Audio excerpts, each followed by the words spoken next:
and welcome to Talking Shh IT with Glenn and Tony. That's the best Ange I can do. Nice. Try the rar. Rar. Rawr. Oh, I Nobody just realized rars like her. that's true. And I have the wrong camera up, so let's go with that one. Ah, Oh, I think I just choked my music machine. did you? Yeah, Oh, I can't get the restream settings to come up on it. It's hmm. it's thinking. It's thinking about it. It's just not sure if it wants to cooperate this time. Maybe Well, I've next got time. the Or, I've got the other ones. I've been playing around with this new machine, so I think mhm, most of what I want to look at and talk about is going to be from this little guy. sure. Works for me. What'd you think about the movies there? I mean, I was disappointed to see Ferris not win because I mean, save Ferris, right? I mean, that's a classic for me. Ghostbusters for sure, very good, but Well, Ghostbusters did have an awesome ensemble cast, but mhm, mhm. Ferris was just a teenage classic for me. And just out of nowhere too. That's what I loved about it. But I've seen that. I mean, so many times. Pretty much every time it came on, it would always be like, "Oh yeah, got to watch that again." Well, and a lot of the actors from that really like took off after. I mean, shit, Charlie Sheen was in that like Yep. back when he really was a little druggy teenager. What are you in for? Drugs. You got any? No. Classic movie though. Haven't seen it in a long time, but I will have to check it out again now. And somebody mentioned he mentioned the ones that didn't make it, and all the ones were just like, oh yeah, for sure. Like, Stripes. I mean, that was one that I, Oh, I I forgot would. about Stripes. I mean, oh my god. That might be one of my all-time favorites. It And was the talk first. about an ensemble cast there. Huh? It was the first movie that I watched on HBO when we first got our cable box. It was the very first movie I ever got to watch on HBO, Mm-hmm. Nice. and I saw boobies. So you were sold. You're like HBO forever. That works. We were talking about a couple different things earlier. We were discussing some different chord progressions, and we were discussing a couple of different, like a video that I had found, as well as one of the charts that they had from there. And we'll take a look at that in a little bit here. But first, I think one of the progressions that we were talking about this time that I wanted to talk about was a 1625. So I think that we still have the keys going over here. And if we do, we got that with the 1. So it would be a 1625. We were going with a C major. So I was going C major, A minor, D minor, G major.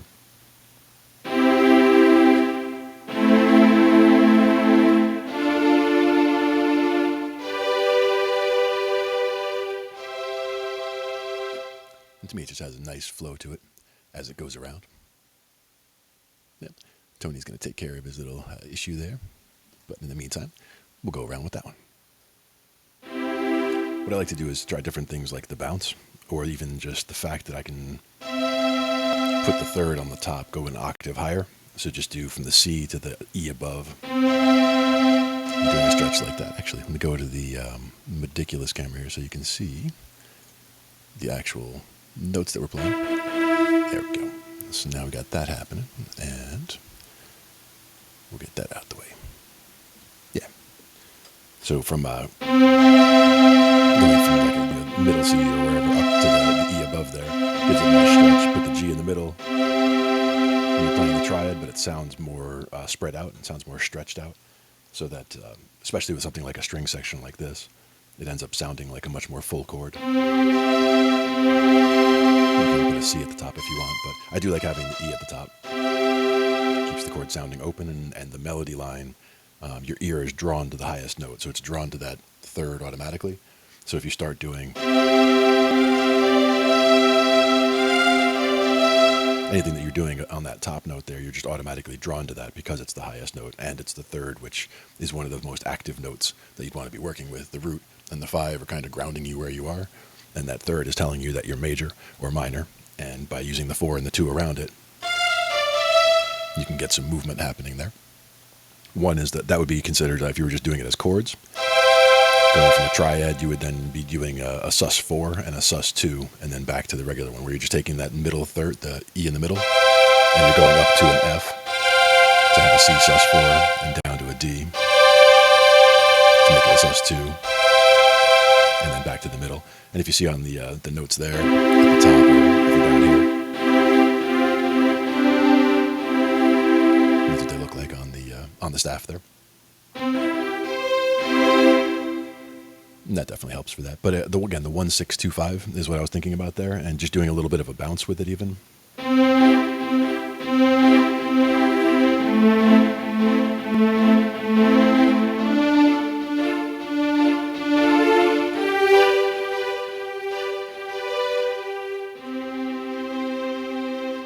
And just get something like that where it just kind of works its way around. And the fact that it ends on the 5 and starts with the 1 means that it always wants to keep rolling, and that's one of the important things about the 5 and the 1, is that the 5 is always trying to pull back to the 1. So in a progression, ending with a 5 and starting with a 1, or having the two of them back to back like that, is very useful. And that's also why that kind of movement is useful, and that's why you'll see something like a 2-6-1-5, or even reverse that and do it as a 6-2-5-1, so that you're going from the 5 to the 1 and bouncing your way down from there. That's a useful way to do it as well. But that was the C to the A, to the D, to the G. I can't see. There he is. How you doing? Oh, I see you talking, but I don't hear you talking. There he is. My Starlink dropped, and I wasn't even talking shit about it. Yeah, yeah. Oh, now you should say the praises, though. Say praises to Starlink. Thank you, and see if it'll help stay. Well, they did come back faster than usual, because it usually is about 10 minutes before the satellite resets. Yeah, and to be fair, it looked like you had a lot of connections going, so that might have been part of it too. No, the satellite reset. Every Oh, time oh. it does, I got to actually reset the Wi-Fi. It's clunky, but it's Mm. fast. Mm-hmm. And again, where you are, you're able to get it there, which is good. And you were having trouble getting other kinds of high-speed connection out at the end of at the end of nowhere where you are. We had to wait 9 months after we applied to get it. Yeah. Well, good that it was available.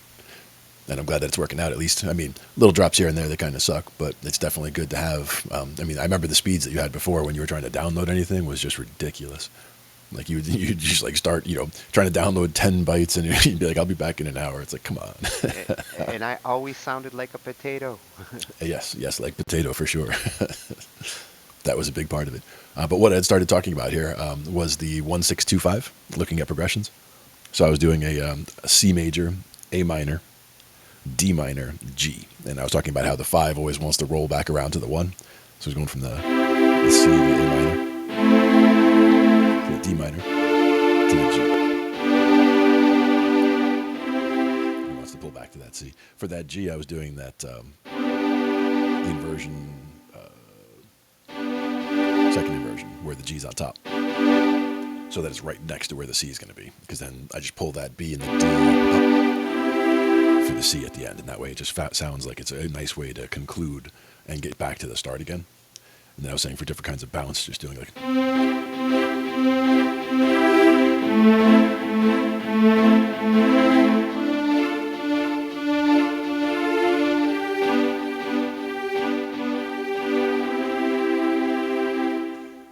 Just things like that. Yeah, C goes to G very nicely. Yeah, and G coming back around. And Like G. the way And G coming back around. coming back around. But yeah, ones like that, progressions like that roll around quite nicely.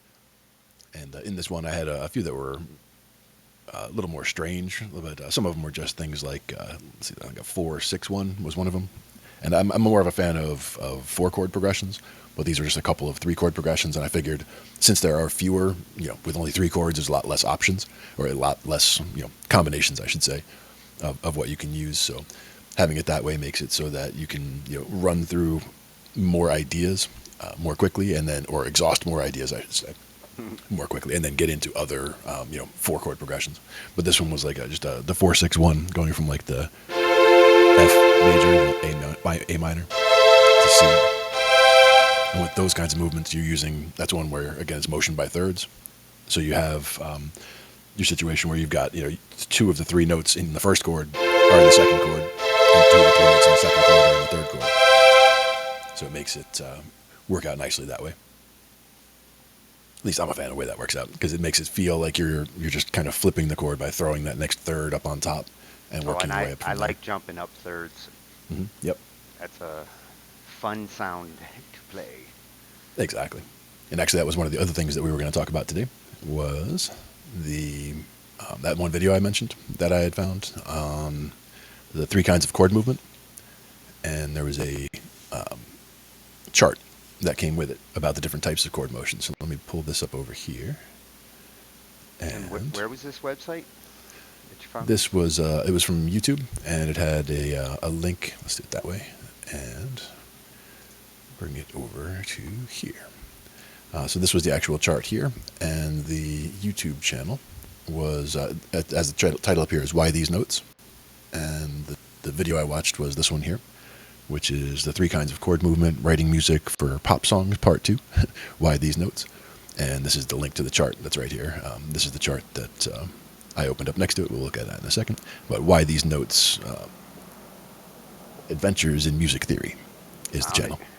Just Nice. searching for why these notes in YouTube. Nice and easy. Excellent. And again, this is the chart that's listed there. And we were just talking about motions by thirds, and that's this top section here, talking about motion by thirds. And the way they started, going from the 2 all the way around to the 7. So this would be starting from, in this case, if I was doing D minor, and I'll start nice and low. And since you're moving and basically just keeping 2 of those notes and putting a third up on top each time, from the D, F, A, C, E, G, B, D. And you're back where you started. So it works your way all the way through all of the diatonic chords in that key. And it has them labeled up here with their flavors, subdominant, subdominant, submediant, tonic, mediant, dominant, and dominant, when you're going around that way. But that was one type of chord movement, which I like. And again, that was just putting that third on top, gets it so you're just kind of leapfrogging all the way up as you're working your way up. If you were to do the second type down here, motion by fifths, is now where you're going and you're just using those first 2. You're keeping only one note, I should say. So if you're going from, in this case, from the F, and then the top note you're hitting in that F chord is a C, and you're going from that C up to the, to a C chord. So it's going to be the lowest note in that C chord. So you're going from the F to the C to the G, and working your way up that way.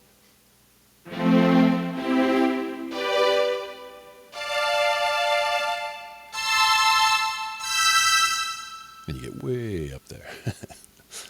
And then the motion by seconds is basically the one that I usually do as just an exercise. Anytime I start playing in a key, I'll start by moving just up through the scale, listening to each of the diatonic chords. So if I was playing in C, I would just start with the C at the bottom, C chord, C major, and just go through major, minor, minor, major, major, minor, diminished. And it's just a natural sounding movement of chords going through. But those are just 3 types of motion that are useful for songwriting. So if you're ever, you're writing a song and you're working on something specific, and when you get to a certain spot, you would then, say, what do I want to go to next? Well, these are 3 different thoughts that are potentially always valid, to move by thirds, to move by fifths, or to move by seconds. Gives you places to enable yourself to move to. So that was one that I just wanted to bring up briefly there. Wasn't a whole lot of stuff to it. The video itself I recommend watching. I recommend checking out the channel. Some very good stuff there. But for the moment, I just wanted to really go over the chart and talk about that briefly.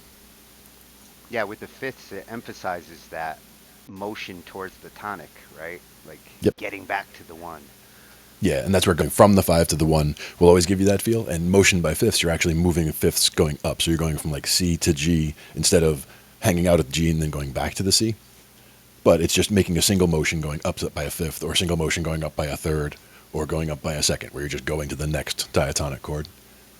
Those are ones that are common moves to make, let's say, with the way you're going for chord progressions and all. Yeah. Hey, Rob. You're right. Teaching theory on the lab is a Hoe. A big hoe. Yep, yep. And that's where again we try not to get too deep into the weeds at the same time, try not to get too too beginner with the stuff that we go over, but or if it's something that's pretty basic, we try to go over it quite quickly and just move on to other parts. But we go into places where we can find more information to do deep dives. And That's more hopefully of a along the thing. way we find an easier way to deal with theory. I mean, I prefer my music theory to actually be simple. Yeah. I understand that it does get complicated when, like, the stuff I've been soaking up the last 9 months, modes and you know, key changes like that, much more advanced than I used Hmm. to jump into. Yeah. But it's the basics that, like, I'm just happy to revisit and refresh my Hmm. brain. Yeah. And even again, the fact that I go back to C major a lot of times that's just for convenience, getting everything back to just all the white notes and being able to work with, excuse me, how relative intervals and relative chords to each other, relative keys to be in, and that's where again that 1 6 2 5 doing of C, starts you off, from the C to the D minor. But if you were doing it in the key of G, you'd be starting over there the G as the one, and it changes everything around. But you're only using one sharp. You're only using that F sharp, so it doesn't change that much. But you just have to be careful of how you're making your chords and making sure that you're putting them in the right place. For example, going from the G to the E minor, and then what was it to the two? Yeah, so the two would be that A, from the G, and then to the five would be that D, and that's where you get that F sharp in there, and that pulls back to the G. But again, I like to get everything back to that C as the main focus, because once I have the relative sound of how the chords go together in my head, then translating to another key is easier. Where if I start in another key, sometimes I'll hit it major or minor. Like sometimes you're hitting different all black notes is pretty easy. All white notes is pretty easy. But when you're mixing, and then you end up with focus, having different types of chords that you're making, then where you're trying to figure out, oh, do I need to hit, the white note in the middle, or is it a black note in the middle, and trying to figure out what you're trying to work with there. That can be tricky. And C is not a bad scale, Mm-hmm. sounding wise. Like, generally it is a scale that I like to play in, both for the sound and the ease of use. Mm-hmm. Yeah, and that's where bringing it back to that all the time. I don't always mean to do it. Sometimes I'll for whether it's an exercise or whether it's just a little sample, doing something in different keys is definitely important. So whether it's G would be the first one we would kind of branch out to, but I know you're comfortable with G already because that's one sharp. Then you move to D as the next one because that's got two sharps. Then you work your way up to A where you got three sharps. Going a thing lower here though.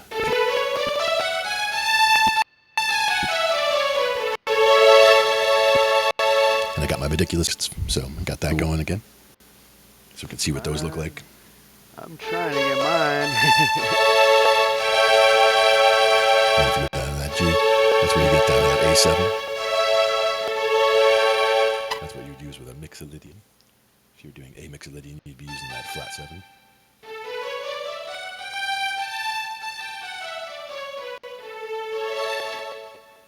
So just little changes like that, things to go through. He's got some mixes, huh? Nice. Some notes. There you go. It's good to have notes. I mean, sometimes no news. No news is good news, but at the same time, sometimes having some input is better than no input when it comes to somebody commenting on a mix that you did. I wish people would make notes on Mm-hmm. mixes so that way it helps to figure out what they're looking for. Mm-hmm. Yep. More times than not, everybody's just kind of like, well, do whatever. Yeah. And they get it back and they go, "Sounds good." And then later, Well, I mean, it's if it sounds good, that's great, And then, but if they do have something that they'd like to say or see that would be changed slightly, it's like let's at least talk about it, whether it's something that can be done or not. Well, and a musician who knows what they're looking for, or can explain it, even if they don't know how to necessarily do it in the mixing, but they know what they're looking for. I like working with musicians like that. They put Yeah. some thought into what they're trying to accomplish. Mm-hmm. And Rob is certainly one of those guys. Indeed. Yeah, I'll take a listen to it, Rob. There you go. You always got my ear. Nice. Sounds like a plan.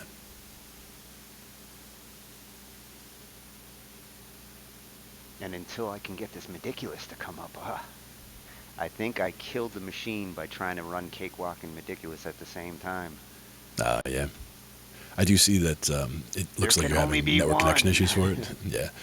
I see network connection issues on that one in particular over there. Yeah, yeah. It also well, it's bitching about Chrome totally. So I'm like saying, wait, stay in Chrome. It's like, no, man, I'm out. There can only Peace be out. one.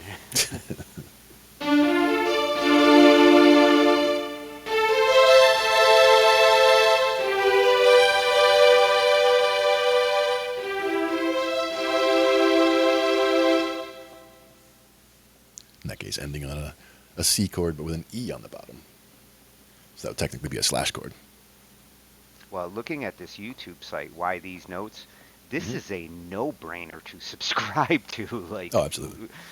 just bringing up the YouTube search with that term, like the first 10 videos are like, yes, yes, yes. I Hmm. want to watch every one of these. Nice. Glad to find a resource. And that's the thing is, again, finding resources just by having things come up in my feed because I watch a lot of these videos. So I am, you know how the algorithms work. The more you watch these types of things, the more you'll get these types of things in your feed, whether you're Yeah. subscribed to one or not. So you just start finding really good, spots to get into, really good people that lead you to other really good people as you start watching their videos. So be careful what you watch because Be it will careful come what you back watch. to bite you in the ass. Yeah. But that's the place where you use the algorithm in your favor. Where if you're really focused on what you're doing, then it will really turn itself around. So if you're in a rut watching the same puppy videos or whatever all the time, you can get yourself into better stuff in your feed by getting a couple of good spots and watching a couple of good videos. There was a documentary we watched the other day that would probably be a good place for people to start. Also, just not that one specifically, but just any kind of for me things like scientific videos that show you know I don't know whether it's the history of asteroids or planets or history of the Earth or how species came around, whatever, all kinds of stuff. Just going out and seeking knowledge, seeking scientific knowledge, especially, is something I enjoy. Yeah, But YouTube basically knows I like comic books mhm, yep, and music stuff because that's the majority of what they throw at me. yeah. For me, it's a lot of music theory and the science stuff. So it's like science videos, music theory, and I mean, when you look at the list of like who I'm subscribed to, it's like all music theory with like a couple of other things sprinkled in. But I mean, especially things, Rick Beato, Mary Spender, just, all kinds of YouTubers that have just fantastic videos to start with. Yeah, I was gonna Not, say when I started watching Beato on YouTube, mhm, my yeah, YouTube really got interesting, like yeah, the exactly. suggestions. Hmm. It looks like he sent a mixed version right there. Yeah, I'm grabbing it. Nice. Excellent. In the meantime, D minor.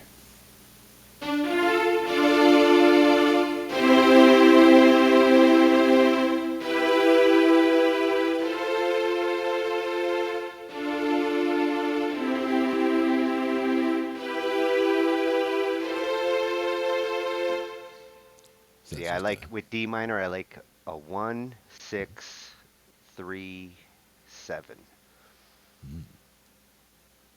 so going from the D minor to B.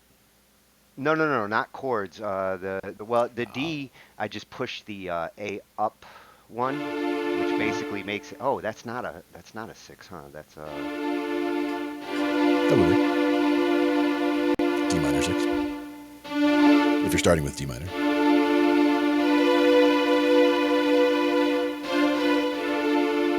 And that's where that top voice, like we were talking about before, when you got the 3, the top voice right now is the fifth. But I can go from the 7th, the 6th, and the 5th.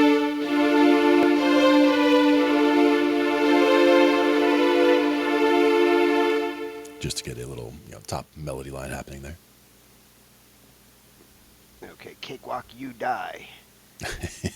Restream, wake up. Hmm. Give me back my keyboard. You might even just want to send that machine off. I may have Because if it's to. that bottom one, that bottom one's been like solid red 0 network connection for the whole time, or for a while at least. These other two connections you got though are both green, so It's probably not that you have too many connections overall, but just that bottom one's going, no, not anymore. Yeah, It's just not having it. can't get it to send any audio. Hmm. Yeah, and again, I think that's just the network connection it's having a problem with. Well, I was doing all that configuring, right before the show, and I installed VU meters, Yep, yep, ASO for all, hooked up my Phantom to it. yep. Broke the first rule of troubleshooting. Change one thing at a time. I don't know which of the 5 things I did broke it. That's why it's like, do one thing, and you make sure everything's working, then you do something else, make sure that's working. Do something else, make sure that's working. It seems like, a waste of time, but it's methodical, because that way, as soon as it stops working, it's like, okay, so that thing that I just did, that's what started the problem. Makes it easier to unwind. Yeah, and I'm testing a couple of different things with this machine. The purpose for this one is hopefully to be a sharing machine that I don't have to share screen with audio in order to utilize it. Mm-hmm. Just use the virtual camera, share the audio as a mic through VB audio, and it's a nice, simple way to send music into the Zoom conferences or restream. Yeah. Mm-hmm. Nice. Now, the first couple chords I was talking about when you were getting things straightened out at the beginning was just talking about stretching, like a first or a root, and then the third up an octave higher, so technically a tenth. But it's one of those that still users call it a major third, but it just sounds so nice when you have that octave in between. It stretches the chord out. So in my case, I'll do that with I could do that with one hand while I do in the other hand get that root 5 down low. It makes it sound more like a string quartet. I was going to say that also works really well when you're doing choral arrangements, and Right. you get those singers on all levels. Fully across the spectrum, yeah. Yeah, Mm-hmm. that's the shit that, glory, glory, hallelujah. Mm-hmm.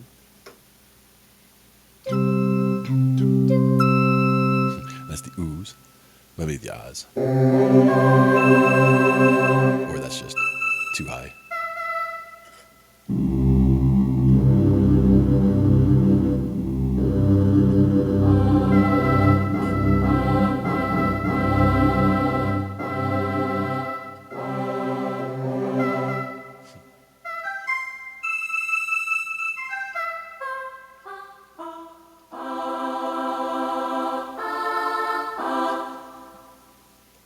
All right, I think we have Bush.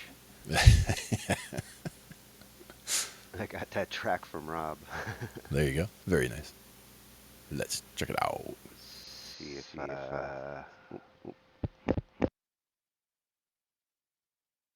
you go. There you go.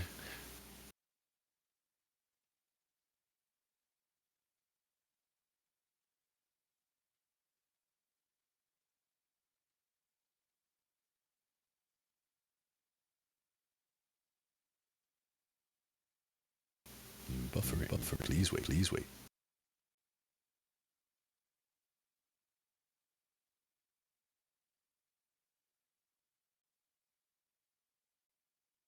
She was mine, oh mine, but she ain't no more.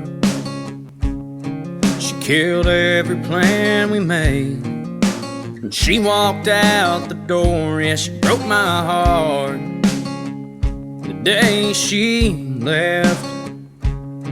But nothing's ever hurt me more than when I heard those wedding bells. She borrowed her mama's wedding dress, and of course it fit just right. She's got her grandma's diamond ring from 1965. She's got a man that's perfect, and they're about to say I do. She's got something borrowed, something old, and someone new. So I guess I'll be blue. Guess I should have tried harder to make her want to stay,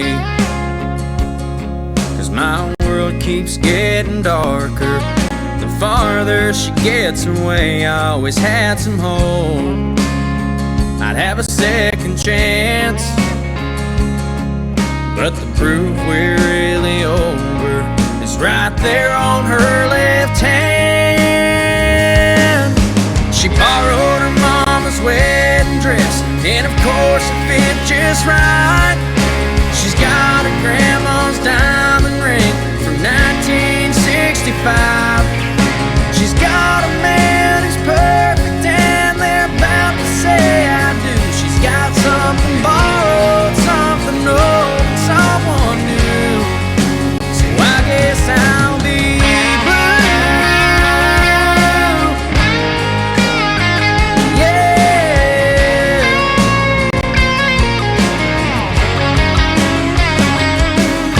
Yeah, I have my objections, but that won't change a thing. Bursting through the door will do nothing more than prove I've gone insane. She borrowed her mama's wedding dress, and of course it fit just right. She's got her grandma's diamond ring from 1965. She's got a man who's perfect, and they just said they do. She's got something borrowed, something old, and someone new. So there ain't nothing else for me to do. So I guess I'll be blue. Yeah, I guess I'll be blue.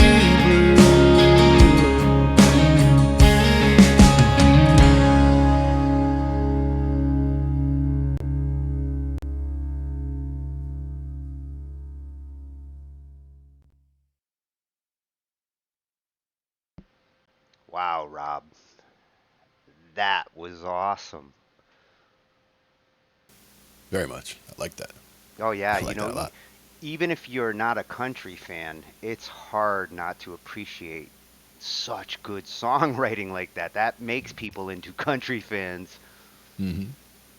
And I was reading through the notes that they gave, and for most of them, just like little massaging things, whether it's emphasizing the word blue. I did listen for that a little bit, and I did hear where it sounded like it was a little bit lower, but not in a not lost, but it could use emphasis, sure, but that's just a tweak is more than a complaint, let's say. Yeah, yeah, and there's nice nuances already in there. I mean, the Hmm. little bit of slide here and there always makes country just kind of, you know, glide along. The vocals sound incredible. The mix on the vocals are way better than the average band lab track. And not And buried and not buried in effect, which happens a lot in a lot of band lab tracks as well. A lot of people they do bury things in effect where it's just it would be so much better to start with something more pure and just add little bits of effect to get things to sound nice, rather than bury things or slather it in the gravy instead of just having a little bit, which well, is nice. and when you got a voice like that, you Hmm. don't need a lot of effect. The effect comes from the voice and Hmm. like the words and the emotion that the right lines at the right time. There was a couple of words in there where when it hit those, that's the tear jerkers. That's Hmm. the like when he said something about the ring from 1965, and I was like, whoa. Hmm. And that's where a very specific, a specific year, a specific time. That's a good songwriting tip right there. Being able to talk about something specific like that really homes in on something. It homes in on a time frame where it gives what it evokes in your mind. It might be different than someone else's, but it definitely evokes a specific point in time. Is the idea? It's the summer of '69 technique. Yep, exactly. Or party like it's 1999. Oh yeah, yeah. Prince owned it. Let's see. Rob's talking about Prince Prince owned the whole decade because of that one song. a jazz chord here. Let's see what that sounds like. We got EBEGAD.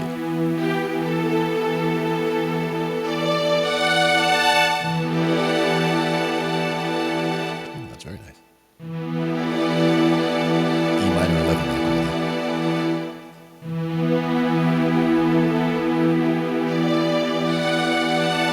And they're all in key except for that G flat.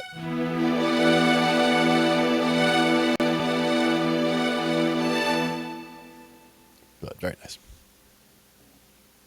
I like it. Oh, the F sharp, you sneaky son of a bitch. Well, also the G A, hitting the G and the A with hitting them both with the thumb going across. If you're trying that chord out, I'm doing left hand, just doing E B E, and in the right hand I've got the thumb doing the G and the A together, and then going the rest of the way up.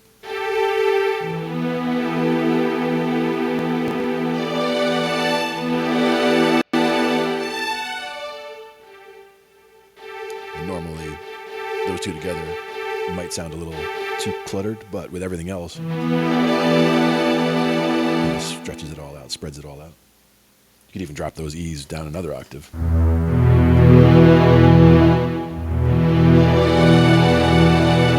And maybe even,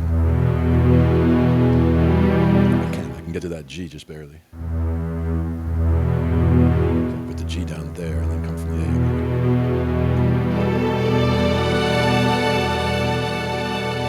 But that's Damn, not, you're that filling wouldn't that whole staff. yeah. But that's that one wouldn't be comfortable to try to play. Like I have to plant that pinky first to make that work.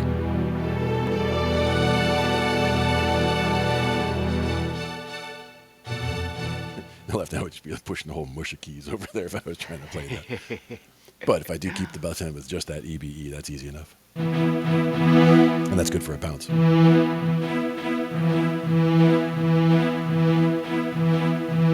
Because you're just using the root and the 5 and the root on top. So each part of the bounce has the root in it, and then whether you have the 5 connected to the bottom half or the top half. I usually do the bottom and then bounce the top too. Boom, bop, boom, bop, boom, bop. And then, I'll do Oh, that with triads also, though. and a fifth will always kind of add more power to Mm-hmm. the chord. I mean, that's Yeah. what power chords are. Yeah, and that's why a lot of times left hand I'll go root 5th, and then right hand, again, if it's 7th chords, the easiest thing is to do root 5 in the left and do a 3 and a 7 in the right. So if you were doing C major 7, for example, you'd be doing the C and the G in the left and the E and the B in the right. And you could put them close together if you want. And that's with the 3 on top. Or you could have it in the right order, the right order technically, where it's the root and the 5 in the left and then the 3 and the 7. The major 7 on top. But if you flip it the other way, you'll call it the same chord. It's just an inversion where you're putting things a little bit out of order. But you could also stretch it where you're doing in the left hand the root and the 3, an octave apart, and then the 5 and the 7. Same idea. That's a big stretch, though, to cover a lot of keyboard ground. And I do like easy mode.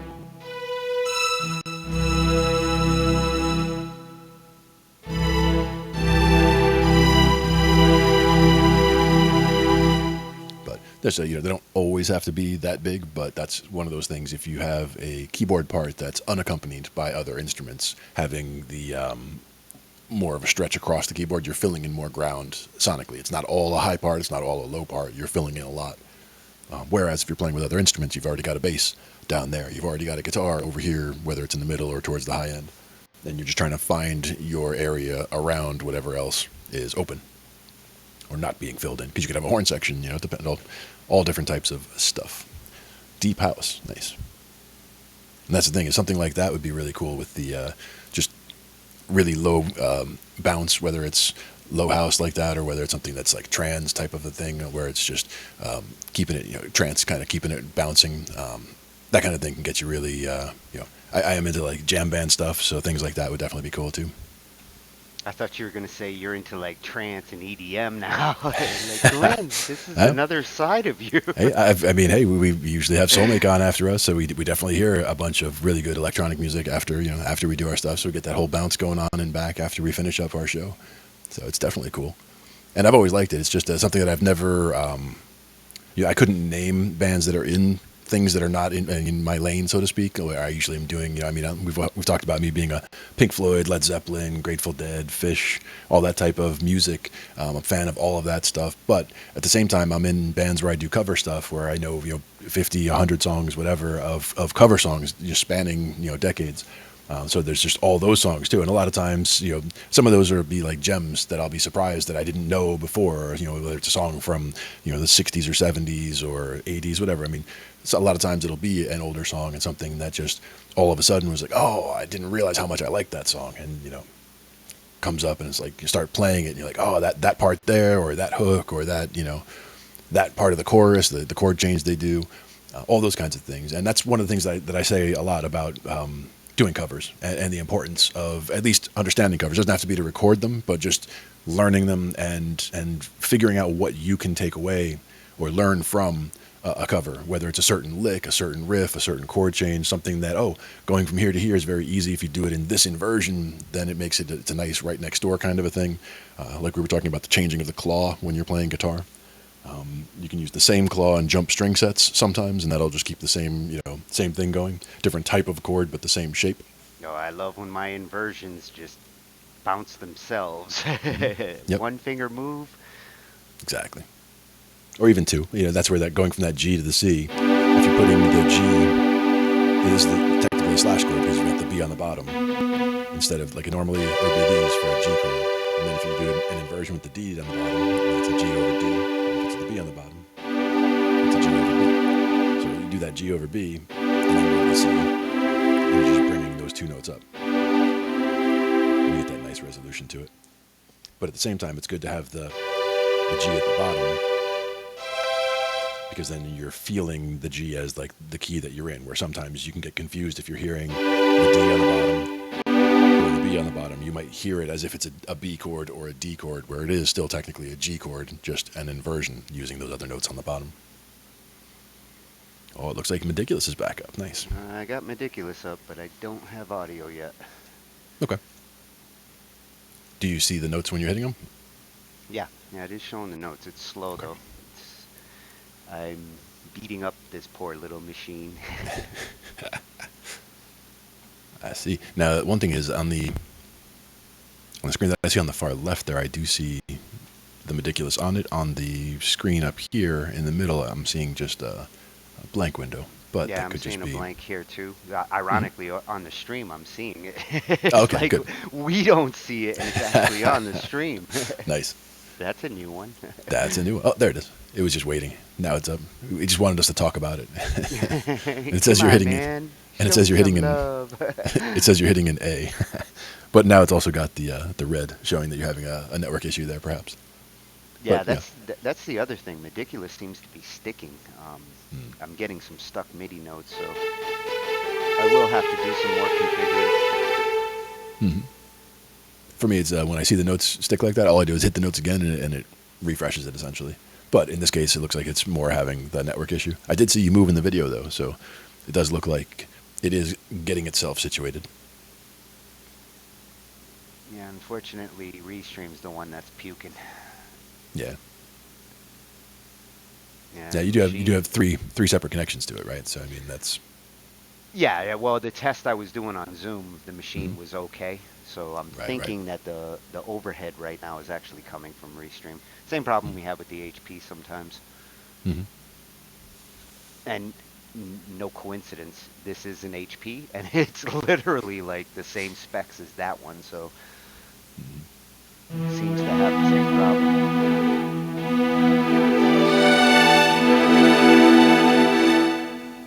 Mm-hmm. It's a nice one. And you could build some nice, whether it's deep house or any kind of stuff on that. It's a jazz chord, but you could massage that into just about anything. It's all about the bounce that you put it to. I'd like to hear some deep house jazz. There That you would go. be cool.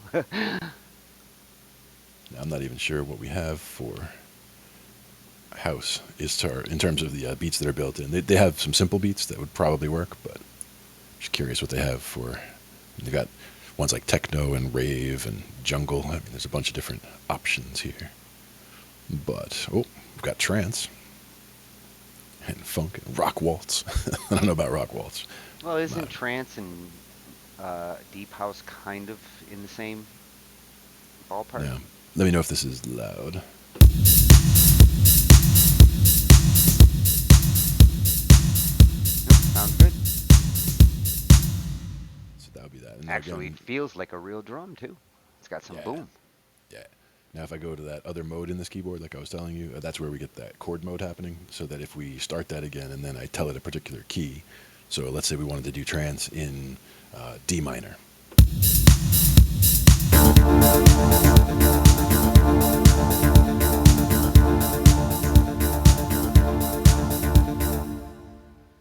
Everybody's too gonna loud there, start dancing in the chat. right? Yep. Now one question is if I yeah, if I go to full range chord, I think I could make it do that with that chord. Let's find out. Here we go. We're gonna try to do that with that big E. What was that? E minor 11. Let's see. Is that E minor or E major? That E? Oh, E minor. Yeah, the second one.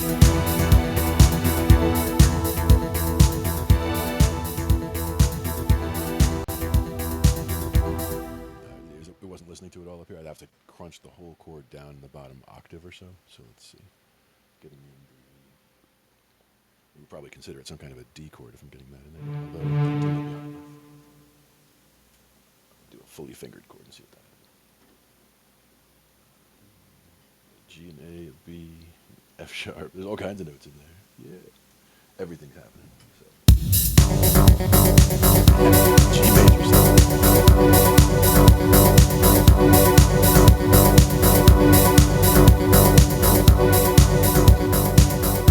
G major 7 does kind of make sense related to the E minor, but I did have the D on the bottom in that case. We wanted to call that an E of sorts. So if I did.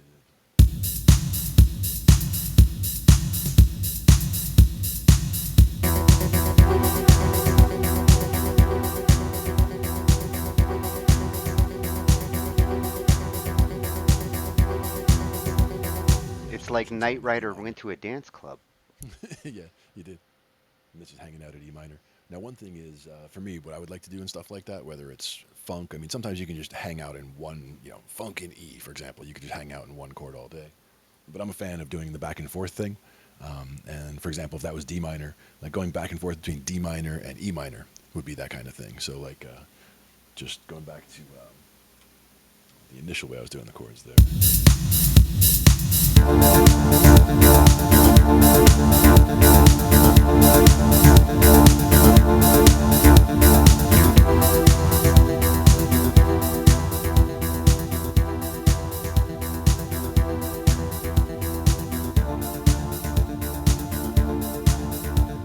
Basically just get that, I mean, throw that into your looper, just back and forth once even, and, you could let that run for an hour and a half while you're just jamming over it. What were you going between E and B? That was D minor and E minor. So I started on the D minor, and it shows kind of just a quick back and forth. You pulled So a I would Slither Joe there. There you go. Got it like that. And that's where if I had the looper hooked up, which right now I don't, but if I did just, would only take a couple minutes, but running the cables the other way, I could go throw that into the looper and then play along to it. But at the same time, if it was, that's minor to minor. If it was major to major, it's a little bit easier because in order to do the minor chords in the way that I have it set up on this with the Casio chord mode that it was in order to do minor chords, you have to hit the note that you want, like D, and then you hit any other note nearby, and it'll make it a minor. So instead of D, it'll be D major if you just hit the D, and then so you have to hit like a note and then another note, and then a note and another note. So sometimes you miss that changeover, so it'll sound like I'm either late or early on the change. Because it's tough to get that timing just right. But if you're doing major chords back and forth, like if we did this now, and instead of D minor and E minor, if we went back and forth between F major and G major, we would bring it in over here.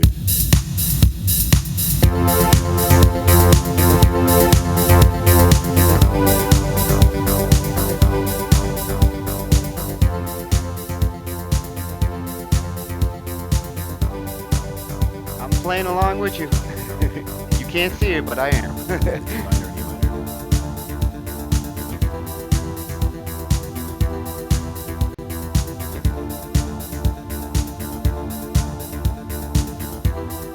And the F major and the G major. No, sorry. Oh, I had the minor by accident. a little morph.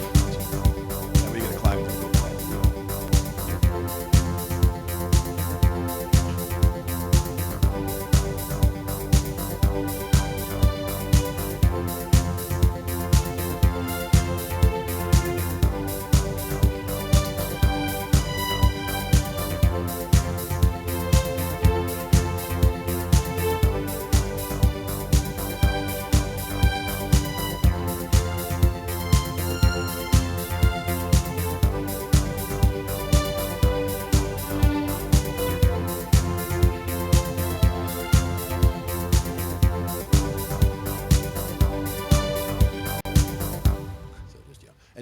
and forth like that is always fun. Definitely makes me want to start tapping my toes and hitting the club. You can definitely hear how much happier it sounds with the majors than it does with the minors. But that's also a good spot where just having those four chords, because those are all essentially in the key of C major. If we were bringing it all back to where they all come from, because they got the D minor, the E minor, F major, and G major. Those are all diatonic chords for the key of C. So even though the C is not in there, we could call this, whether we're going back and forth between the 2, 3, 4, 5 as the progression, or we could just have it one section is back and forth between the 2 and the 3, and one section is back and forth between the 4 and the 5, or you can mix them around any way you like. But I like that climb going up, and you can also do it descending where you're coming back down. But I do like the way the climb goes, especially when you're climbing from the minor ones, where you're just kind of hanging out in that minor groove for a little bit, and then you go to the major ones, and it sounds happier. And then if you do the climb, going from the minor, minor, major, major, work your way up through it. Oh, and with the climb, you kind of get that disco feel.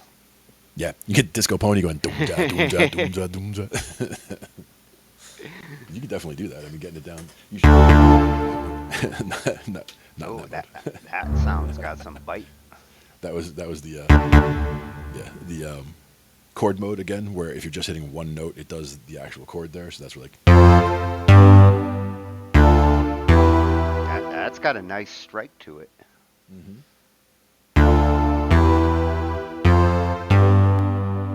I like the way from the F to the G, it throws the G down.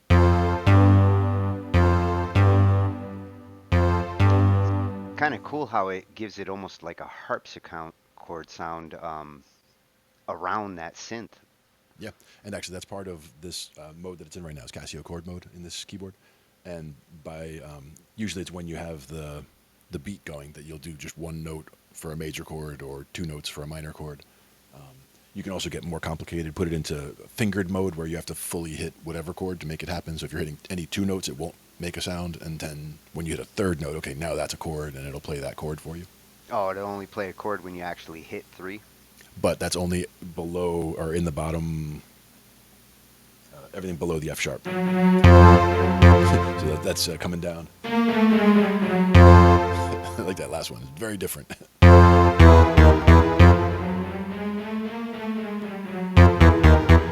Like I said, there's a lot of bite, and that's got that. That's really coming at you. But that's where you're trying to get a lot with just that one. You can hit one button and have a whole chord, so that you can be soloing in the right hand while you're holding it down with that.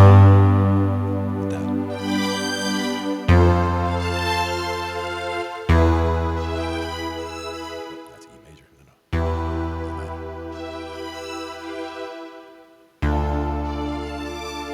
And that's where it messes me up, because you have to hit the two notes at the same time to get the minor chord down there, and it'll consider the lower note the root, and the second note just being a modification. So it doesn't matter what the other note is.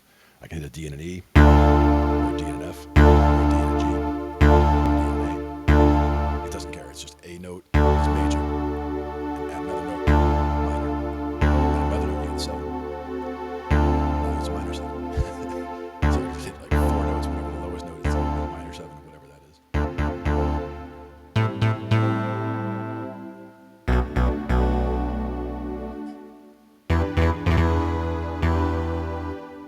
But And you gotta make sure you hit them right, otherwise you get that major in there, and it's ooh.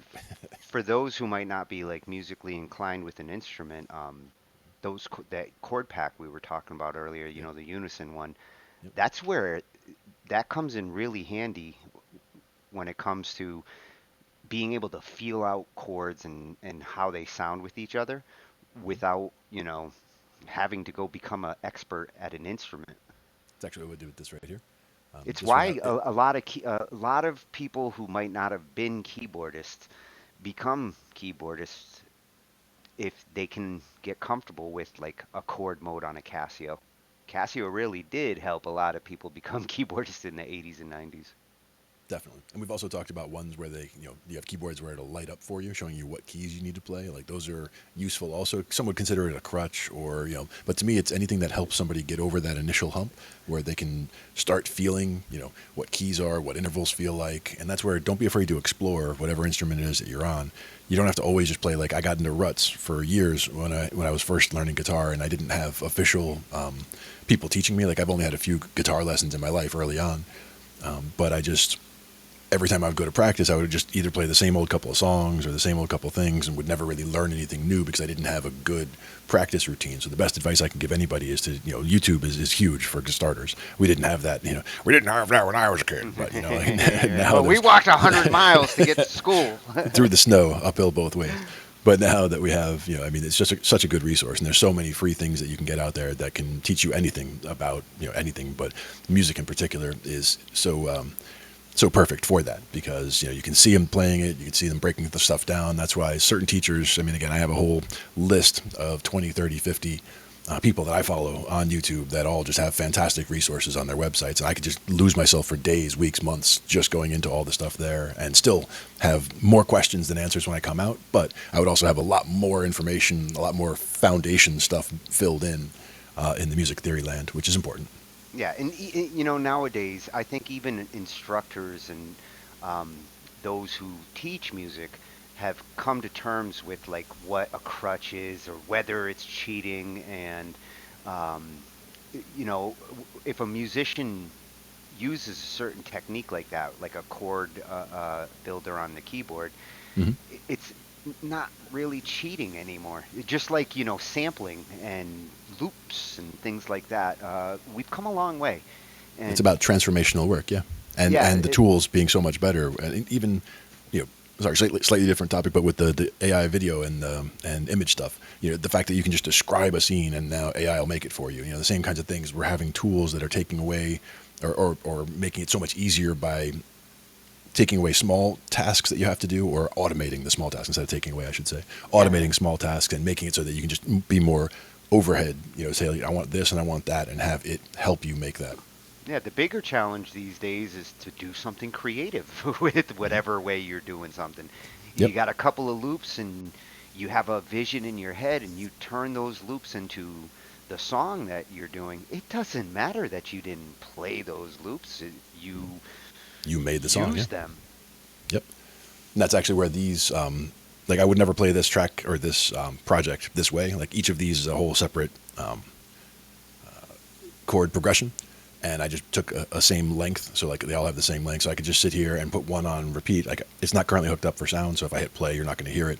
But the idea was I have them all labeled by what they are. So if I just wanted to rehearse and I just wanted to practice jamming over a 6-5-4-5 progression, I would just solo track two here and hit play, and it's got this whatever 2 minutes or whatever. I did the exact same thing when I first got the Unison pack. I Yep. went through like my favorite scales. I Hmm. took all the different progressions because they do give you some pretty like unique and advanced ones, and I just put them all in tracks and soloed whichever one I wanted to listen to. Yep, exactly. And that's the same thing I did actually. I made another project similar to this. Now you only get 16 tracks in BandLab, so this is I think 10 in this project. But just took that idea just to have a bunch that I could just be in one project and have ideas of what to play. And you can hit when you're listening to it on this end. I can just hit play, listen to how it sounds, come over to the keyboard, play it, get comfortable with it, see what kinds of solo opportunities there are over top, or what things sound cool over what. Hey, Soul, how's it going? Hey, Souls in the house. In the house.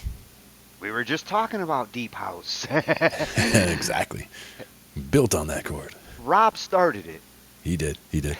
He started it with, well, I'd have to go back to the other mode so I don't accidentally hit big chords again in the left hand. Like that. We were doing the EBE, right?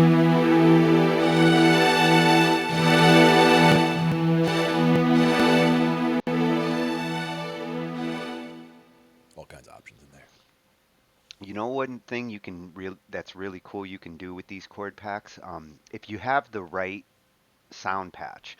My Halion sampler has some guitar and bass patches that are Hmm. called one note patches. They're basically like arpeggiators, or in the case of the acoustic, they're strummers.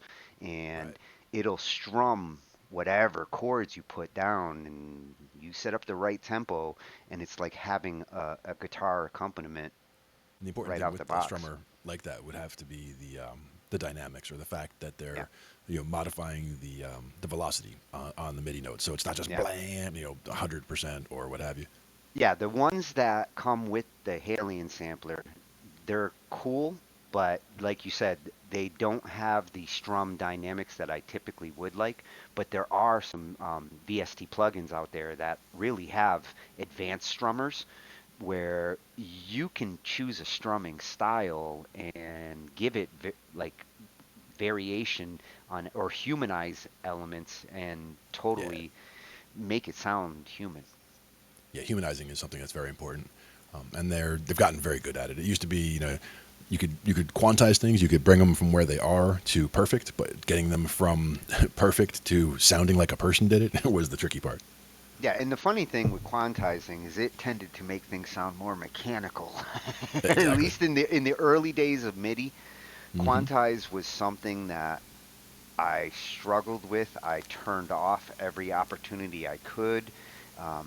It got in my way sequencing because I don't really play perfectly to a tempo. And if you do have quantizing turned on, it can push your notes and your timing where you don't want them to.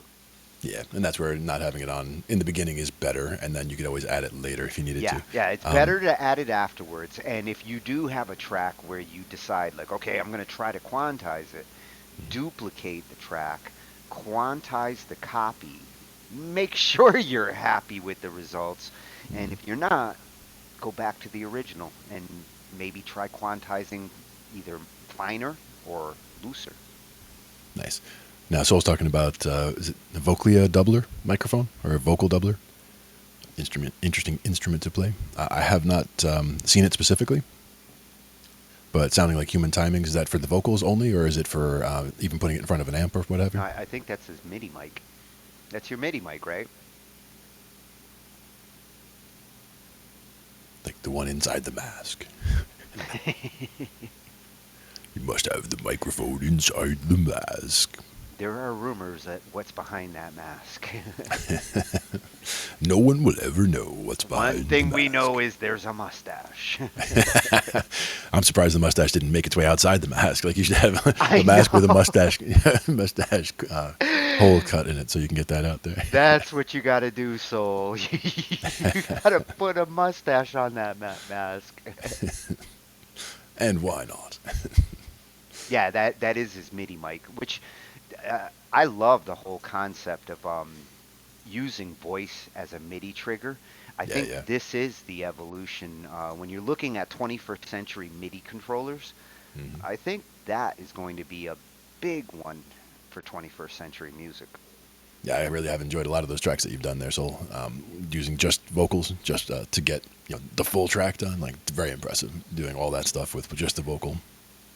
And it actually picks up good voice dynamics and translates it MIDI wise. Hmm.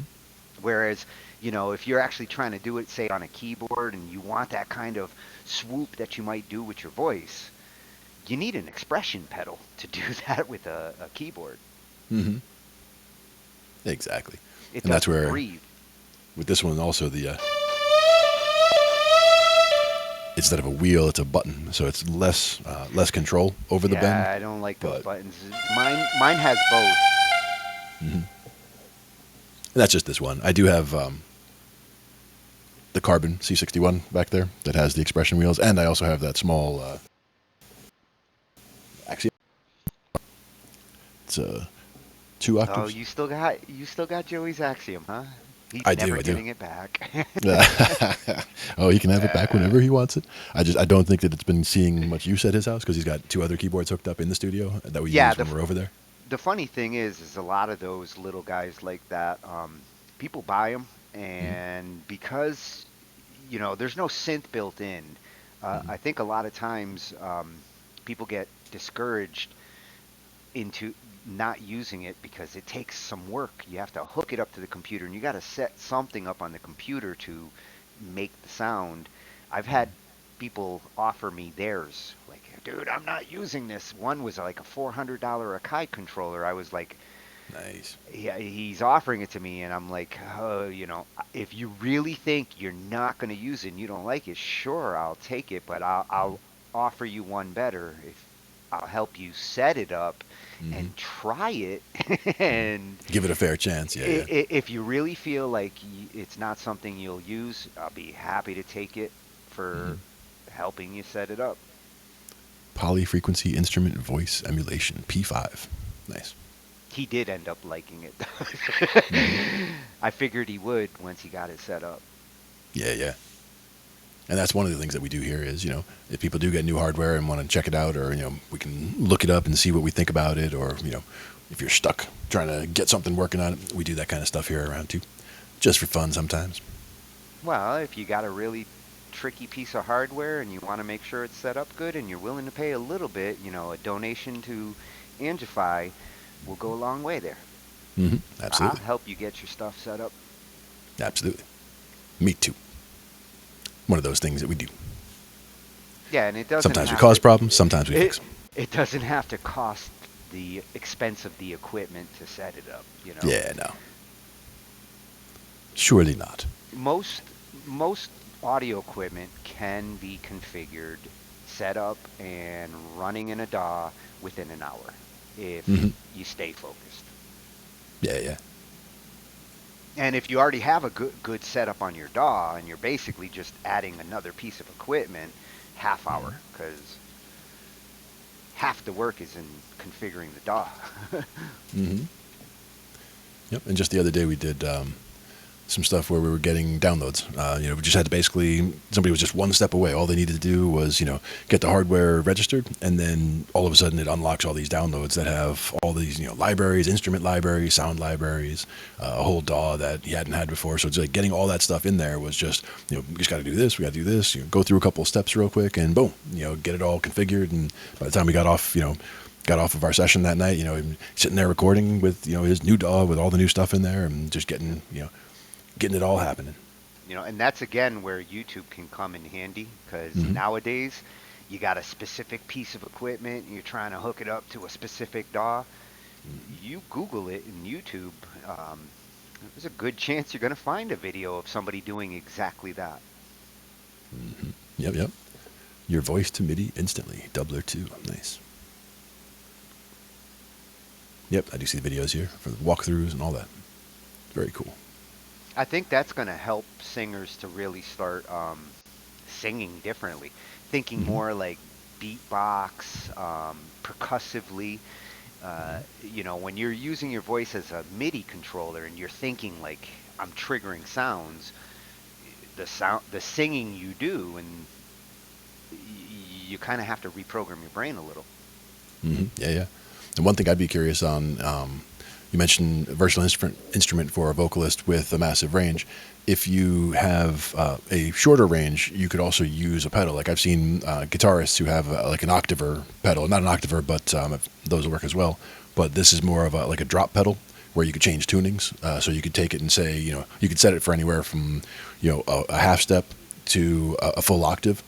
So you could sit there and just use it like Like a an doubler. expression pedal. Yeah, but you could sit there and like drop your voice by a full octave or bring your voice up by a full octave. So even if you don't have a large range, you'd be able, I would think you could put something like that in the chain ahead of it to make it think you have a higher range by I basically can go faking it by an from octave. I can go from Glenn to Ange. Yeah, yeah. From down here, and those top ones always sound piercing to me, especially where the low ones get lost and the high ones just jump right out, even at the same volume. Even when you And try in to the play them middle, quietly, you're Jason Jacobs. trying to play it super quiet, but yeah, the keyboard does have pretty good response. This is one of the light key keyboards. It's not the thick, full keys, weighted keys. Yeah. These Oh, are like I'm little keys. tripping out playing this one over on Mhm. this side. I don't normally play this Roland, but now that I got it set up with Meticulous, I was like, trying to test it, and always takes me a moment to go back to plastic keys. And that's a good point, Soul. Going from whistling and humming, all kinds of different sounds to get the different vibe. The humming to get more of like a distortion. I'm thinking, yeah, that's definitely cool. Oh yeah, humming is how you could make a guitar sounding situation. Hmm. Definitely. And whistling is a guitar solo. Yep, yep. And it's all in Although trance. I think it's easier to learn the guitar for some people than to learn how to whistle good. Whistling, good whistlers really is a skill. And even beyond that, like take the subset of people who are good whistlers and get ones who whistle well into a microphone, Yeah. because that's another big trick. Because Yeah, yeah. being able to whistle well is great, but being able to get a good capture of it without like killing the microphone is also important. You gotta pay as much attention to distance there as you would if you were, you know, Alanis Morissette. You know, Both one of distance and those also, singers that goes in and out. yeah, I would also say singing past the mic, where it's like if you see where my mic is now, if I were whistling and I were whistling straight into it from no matter how close or how far I am, I'm still putting a lot of wind directly into it. So you'd still hear, if you don't have a wind guard on it, you would still hear a lot of wind noise in it. But if you were whistling like still in the same place, so that you're still right in front of it, but if you're whistling this way, your airflow is going past it, but the sound is still directly in front of it. So you're not, you're not completely on this side where you're only hearing it in one side. You're not completely over here, but you're back here whistling in front of it, but And, past and it. and if I was capturing the audio of a whistle, um, consider actually whistling, say, into a corner or into an area where the sound actually hits something and comes back into the mic, because it's like a reflector for light, Hmm. except with sound. Yeah. When you deaden and dampen the whistle a little bit, you might get a better capture of it, especially if it's in a room that's big enough to give the whistle some ambience. Hmm. Yep.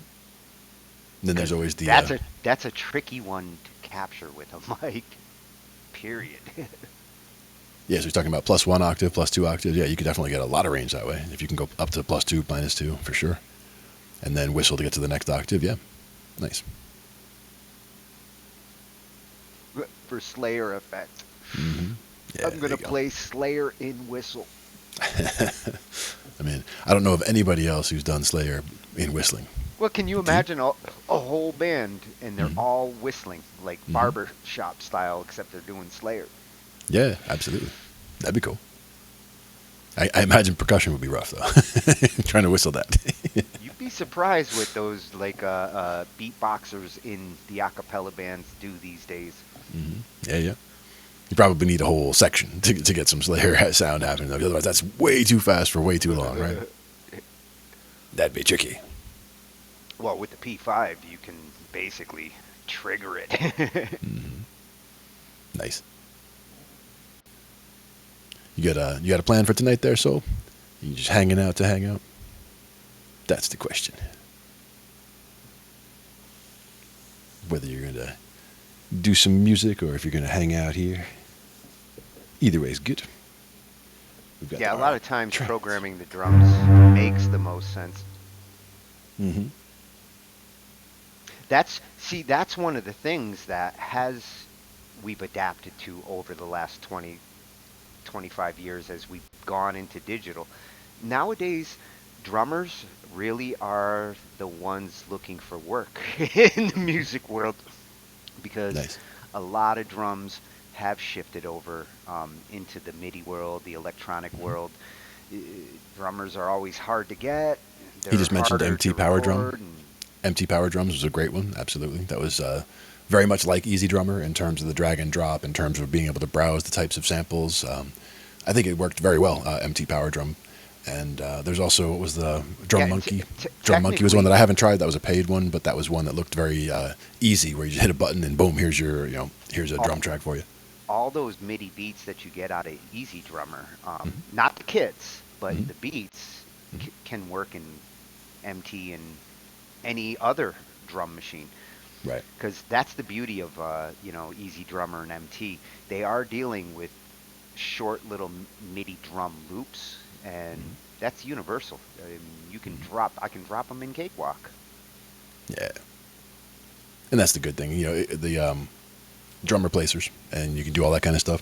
This was, we were just doing, which one? We were doing It's the trance. kits. When it comes down to it, what you're really paying for with some of those, in the case of Easy Drummer, you're really paying for their kits. They have incredibly sampled kits. The metal kit that Jason uses, I love it. Yeah, yeah. And that's where you can even I think in Cakewalk even you can bring it up and just have the kit on the screen and be able to hit it that way. But that's not the way to play an actual drum part, like click click click Oh on God, drum no, skins. no, no, no. I'm not. But if you wanted to get individual hits, like if you just needed a few accent hits on something, like you put something in and then you just need to add here and there, you can do it that way for sure. Yeah, I don't mind clicking it on a grid. Or like the way Slither's doing it now with the Novation. He's got the nice, like, Yeah, yeah. 8x8 pads. Hmm. That's a very easy way to kind of nail down a drum, like hit, hit, hit, and you just press three squares across eight.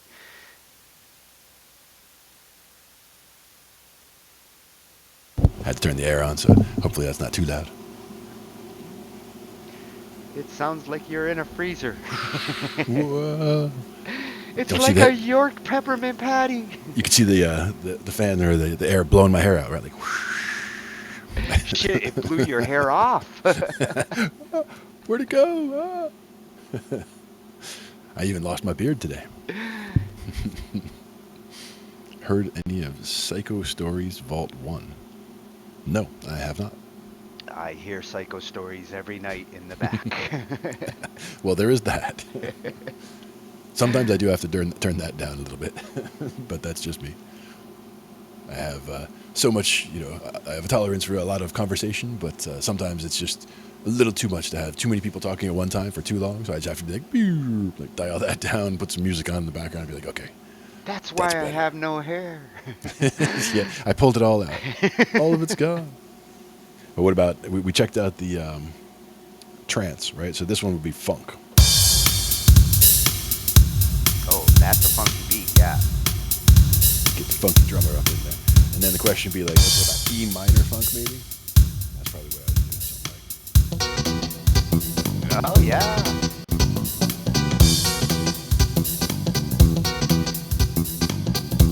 like from there to the F major.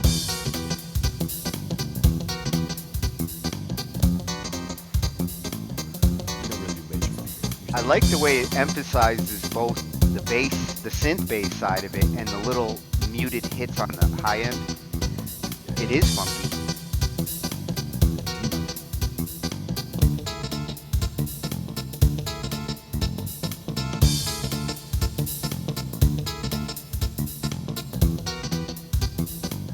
See, and those are two chords where you may or may not think they work until you you go through them a couple times. Something like a big finish they can do.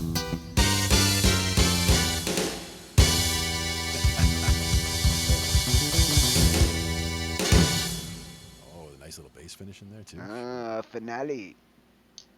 I like it. But that's one of the things that I like about that. They do have a couple of fill-ins also. Like they've got an alternate. You've got the main rhythm they're doing. They've got an alternate rhythm, a fill-in, and that big finish. So that And when you're finishing up. I really like hearing the finish suggestions that you get Yeah. from like Easy Drummer and these other programs because that's where my weakness, I guess, would lie. Mhm. Always thinking the intros, focused on the intros, and usually I will do my outro like Mhm. the intro. You go out Mhm. like you came in, Yeah, yeah. especially with piano. But hearing, especially with different styles, Big the time. splash finishes, because if you're playing with a band, you get used to finishes. Like you Mhm. stare at the drummer and wait for that moment, and Yeah. somebody bangs on something until he says we're done. And then we're done. But you got to be ready for that. Yeah. At the end, and then be ready for that last little hit. Dun. Yeah, you need a drummer who can really finish the songs. That's the difference between like a great drummer and the guy that you end up replacing next week. Yeah. Or when you get me sitting in on drums just because there's no drummer there yet, so I just jump over on the kit and be like, hey, let me try this. Because I can do like a couple of little things, but yeah, you trying to get fancy or anything like that, yeah, not so much. But I did learn a lot just by watching a number of drummers after sitting down. That's again the importance of just even trying any of the instruments or trying the different parts in a band to see even if you're not good at it, or even if it's not up your alley, just understanding how it works so that you do recognize what somebody else is doing, and you can see things. Like, for example, I always thought that when you hear like a big roll down, like a digga digga digga digga digga digga digga digga, I was always picturing that was someone like with both hands, you know, Yeah. and I'm like, how the hell does anybody move that fast? And sometimes it could be somebody moving that fast, and just they're Well, that good at it. watch Neil Peart. But watching Neil Peart and watching others, fishermen also from Fish, and just at one point there was one particular like brrr, like it was like a roll like that, and I thought that was two sticks, you know, brrr, going back and forth. But then as they're, you know, they had a close up for some reason that was like right behind his stick hand, and I watched that roll happen when it was just one hand, just brrr, and I was like, whoa, wait a second, because that leaves the other hand just loose to be doing whatever else it's doing for the beat, so you can get that whole thing taken care of. And it sounds like a simple thing, but it's one of those things that once I recognized that that's how that worked, then I started working on individual rolls with, you know, hitting with the drums. Like instead of just a single hit, you know, tip, tip, tip, tip, then doubles, like tip, tip, tip, tip, tip, and then triple. See, that's what I'm. If I played drums, I'd be one of those rock drummers who does the da dum da dum da dum double hits on each Sure. tom, like slow and surely. Yep, yep. I always liked the one where you come around also, where with the, like, you know, you're hitting with the left hand, you're hitting the high tom, the high rack tom, and then the right hand you're hitting the low rack tom and the floor tom. So you're going da-da-da, and then you're hitting the kick at the bottom. So you're da-da-da-dum, da-da-da-dum, and when you hit that bottom one, you're also hitting the snare and also hitting a cymbal. So Oh, you're like at the end, you're if hitting you all of get it. that, if you get that did it do technique down, Yep. you are a good drummer. Because the Yeah. good ones get that, like, and they use it so solid. For me, that's like a one trick pony thing. For me, it's like I can end that way, but then in like, you know, coming up to the cymbals, like Yeah, like, try just to riding up the keep the cymbals or beat. whatever. Try to keep the beat with that. Yeah, exactly. That's where it gets tricky though. If I try to get the left foot involved at all, like lifting the hi hat, like if as long as I just keep the left foot holding the hi hat down and just, you know, keep a closed hi hat, I'm fine. And I can mix in that left pedal if it's just taking the place of me hitting the hi hat. I can free up the hands to do other things and just keep a Do you clapping on have the hi hat. do you have a dominant foot? Yeah, I would be a righty drummer technically, where the hi hat's on my left, and the floor tom, if I had one, would be on my right. And as far as your left foot and your right foot and what they have to do, you like them in that position because I liked it that way, but I don't did, think our feet are like they're kind of like our hands. Although, you know, we think of our feet, we just walk with them, and we don't think left foot, right foot, other than to walk. But yeah. there are some skill differences depending on. That's where for me it was more, and I'm actually different than most in terms of a lot of the things that would determine whether you're a lefty or a righty. I seem to be a lefty. Like if you just cross your hands over one over the other like this. If you said you're a lefty, I'd believe it. You are. You feel like a lefty. Well, if you put your hands together like this, like, you know, just interlacing your fingers, one way feels right and one way feels weird. And Oh, for me, the way really? that That's how for they. me, well, that's one in particular. Which thumb is on top when you do that? Which thumb is closest to your face? Your left hand or your right hand? Okay, if I was to do it naturally, because I do it all the time, I do it like this, and my left thumb's on top. Yeah, mine too. And that's the thing, is that's technically one of the things, and doesn't mean, oh, I'm a lefty and that's the end of the Well, story. I am a lefty. It's a propensity for it. And that's the thing, is I was technically, when I was very little, I would pick up a pen or a pencil in the left hand or right hand, and just either way was fine. But my parents would hand me stuff to my right hand because they thought I would have less problems in school being a righty than a lefty, because Yeah, there's issues with, you know, having the right, you know, notebooks, you know, like trying to use that erasable pen. You remember that shit? You probably got that all over you. My shit was always dirty at the end of the day. That was the word. My buddy was a lefty, and he always had that issue. Yeah. It's true. Like, you know, they did discourage left hand. My parents did it too. And, you know, my dad quit school in like fifth grade because he got sick of the teacher slapping his left hand because he was left-handed. Yeah.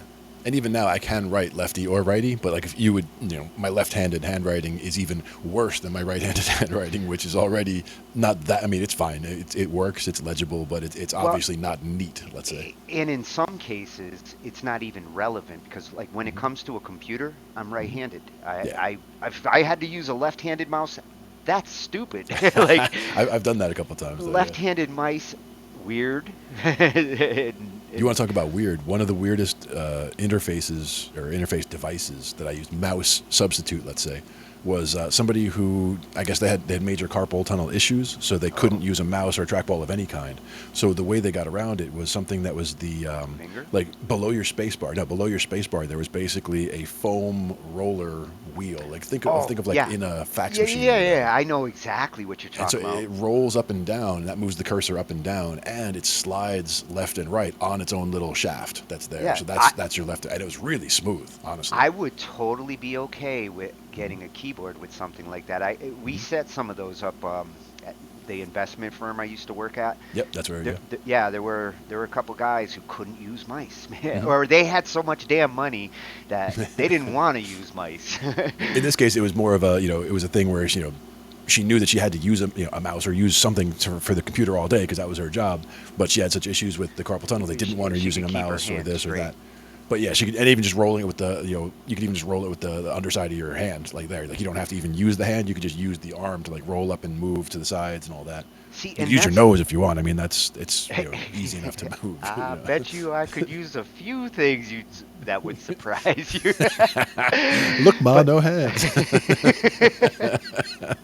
that's the kind of controller that could lend itself to music Yeah. because i I mean, I've tried every kind of mod wheel and expression pedal that they've ever come up with. I like the joystick idea, like it's the self-centering joystick, like you have on the one, where you can But do this, left yeah, and right and forward and this one backward. is well, it's not four-way. It'll hmm go left, right, and forward and back, but it Yeah, does stick to the middle when it goes backwards. right, exactly. So three-way almost then, like it can hang out anywhere I except if you go back, it snaps back. I think Yamaha and some of the other synth guys have made some where they do have an actual joystick, and Roland probably didn't bother with that because they have something the other ones don't. The V Mm. beam, both these Yeah, yeah. keyboards has a V beam, which is like a theremin. I mean, I Yep. don't know why I don't use it because I really could have fun with it. You got to make me use that one night, I will, I will. and And that's where we'll I mean, test it. theremin would be a lot of fun actually to check out. Well, this turns anything into like theremin kind of play because hmm you just hold your hand Above, distance, and that's turns where it into the whammy. with the theremin, it's also like wah, like the more you like warble your hand back and forth, you'll get a wavy sound, and Yeah, that's how you get it's that. like Wah. hand vibrato. Yeah, exactly. And also with the actual theremin, it's how close you get, as well as it's almost like with the old TV antenna. Like if you had your hand this close to the thing, and then the other arm is like it's up over here, and it'll sound like one thing, but if your hand's up over there, it'll sound different. Same thing, because it changes the way your field or the field that it senses from you, your magnetic Oh, and field. those old TV antennas, man, I used to have to fuck with mine just to get channel 30. Okay, don't move right there. Don't But move. yeah, once you got it there, stay in that corner because sometimes it was where you were standing Yeah. that. Yeah, well, that's the thing is me. I'm a big guy, so I block signals. So like if it's like I might be sitting here and I might be getting crappy reception or whatever. And I go to change something, but as soon as I get up to go change something, it's all perfect. And it's like okay, then you sit back down, and now it's a problem again. Then you get up, and it's fine, and you sit down, and it's a problem again. It's like, what is the problem here? I'm in the way. Yeah. Need to Same thing turn with cell you phones. into an antenna. One of the bosses one of the bosses at one of the places I worked in the past was having problems with his cell phone. Whenever he was at his desk, he could never get reception. And I'm just like watching him. It was one of the flip phones back when flip phones had Oh, the the antenna old at the bottom. Motorola's. It was basically when you flip it open. Where are my hands? When you flip it open, it was like the very bottom where you would be talking into is where the antenna was, instead of it being an antenna out the top. And it wasn't like sticking out, but it was just I guess the built-in antenna was down there, and his hand That was would a be really old blocking. one. Yeah, it was really old, but his hand was blocking that whole part of the phone. So like I'm just watching him on the phone, and I'm like, do me a favor, do this, and like try holding the phone just from the sides, and it worked perfectly. And he's just like, wait, what? And I'm like, yeah, your hand is literally blocking the antenna, so the signal is trying to get through there, and it's not. And at that point, it was they weren't as powerful with the antennas and all of that, so it was Yeah, literally just the meat of your hand is literally in the way. So stop doing that. early cell phone technology. Anybody who got one in the 80s or 90s had a good chance of getting screwed. My dad used to have one in his truck in the 80s, which I thought was like, wow, man. Was I that like can't. that big fat brick phone, like the one that Yeah, was I like mean, 6 inches thick? it took up the whole middle between Yeah, the yeah, the passenger console. seat and the driver's seat, and Yeah, yeah. it was one of those old '80s phones. But he did construction, so like Sure. where we worked, they didn't have phones because we were building a house. So he needed to have one of those in the 80s, and he paid out his ass for it. And Hmm. I think I seen him use it like twice Yeah. in a decade. Yeah, now in the early to mid 90s, I was working in the city at one point, and my boss had like some of the earlier cell phones. So we did have like the Motorola flips at that point, and that was like, at that point, cutting edge, Well, you know. once they started to get the flips where like the mouthpiece just and it was relatively small, that Hmm. was better than the bricks. Yeah. Those bricks from like the early 90s. Hmm. You remember Saved by the Bell? Sure. Zach would be walking around in high school Hmm. like flipping up this brick phone. Yep. And nobody else in the school had a phone, Dude, but they didn't even have nowadays, a phone in the nowadays, school you could pay. They didn't even have a pay phone. but nowadays, you don't have a single person who without a phone. Pretty crazy. Yeah, we've come a long way, baby. Yeah. It's also interesting though that that so much more information accessible all the time to so many people. Like you can learn so much. The tools, again, tools can be used for good or evil or not used in the right ways or whatever. But having tools like this should mean that everybody should be like super brains. Like they should have they should be able to look up anything they're curious about and just go, hey, They what should. about volcanoes? What about They, this? And just be able to look up stuff and get if that nothing information. else, when you're talking these music tools, they should become super creative. Yeah. The really creative ones out there who will do whatever they can with whatever they got Hmm. have more toys that are literally free. I mean, Christ, we could make a whole album with just free stuff to produce it Oh yeah. and make it sound like it was produced in a fucking studio without paying a dime in software. The only thing I guess would be our instruments and Hmm. equipment in the sense of like a mic, Yeah. Good stuff. but the actual synths, the effects, the mixing and mastering, um, you don't have to pay for that software if you use the free stuff and you're comfortable and you get to know it. Some of that free stuff, like the MT drummer, is Hmm. Easy Drummer. The only Yep. difference is Exactly. one costs money and the other one doesn't, and Yep. one does come with some pretty killer drum kits, which are Hmm. worth the cost of the Right. software. Right. But as far as to me, I would say if anybody's considering buying Easy Drummer, I would check out MT Drummer first, not necessarily as a Yeah, replacement for it, but that'll get you familiar with how the interface works anyway. So you're helping yourself learn Easy Drummer by looking into MT Drummer, which was free. yeah, and it doesn't cost you anything to try because if that doesn't work for you, there's Hmm. Easy Drummer's probably not going to work for you either. They take the exact same approach. Exactly. That's Exactly. that's kind of like with your DAW. If you're using Cubase or Reaper or Cakewalk, if it if you can't get that DAW to work, you're going to run into the same obstacles in any other DAW because there's a learning curve for every one of them. Hmm. Where's the button to do this and until you get the concepts down of recording the track and the things you want to do to it, the DAWs themselves aren't what you need to learn first. It's more recording concepts, which you do with Yeah. BandLab these days without even thinking about it. And that's also where, again, I keep coming back to working on covers. And to me, that's things where rather than sitting at a new DAW and trying to write your new masterpiece song, at a fresh DAW, so you're trying to learn the DAW while you're trying to get stuff recorded and trying to do It's all a that. good excuse to learn a DAW. Like, oh, I'm Yeah, going to do a doing a cover. do a cover because you already know how the song goes, you know how the parts go, you can lay it out. Even if it's a matter of one thing that I would do when I was doing, I have some covers that I did of some Grateful Dead songs, some Fish songs, where I wanted to do the whole song, do all the parts myself, but I needed somewhere to start. So I would start by just putting the actual song in there. So like one of the Grateful Dead songs I did, I just pulled a version of the song, live Grateful Dead song, put it in there, and played along to it with the bass. So I just played the bass line along to the song as it was in there, so that I had the structure, start to finish right. Then I added another layer, of guitar, rhythm guitar. Then I added a layer of keyboard.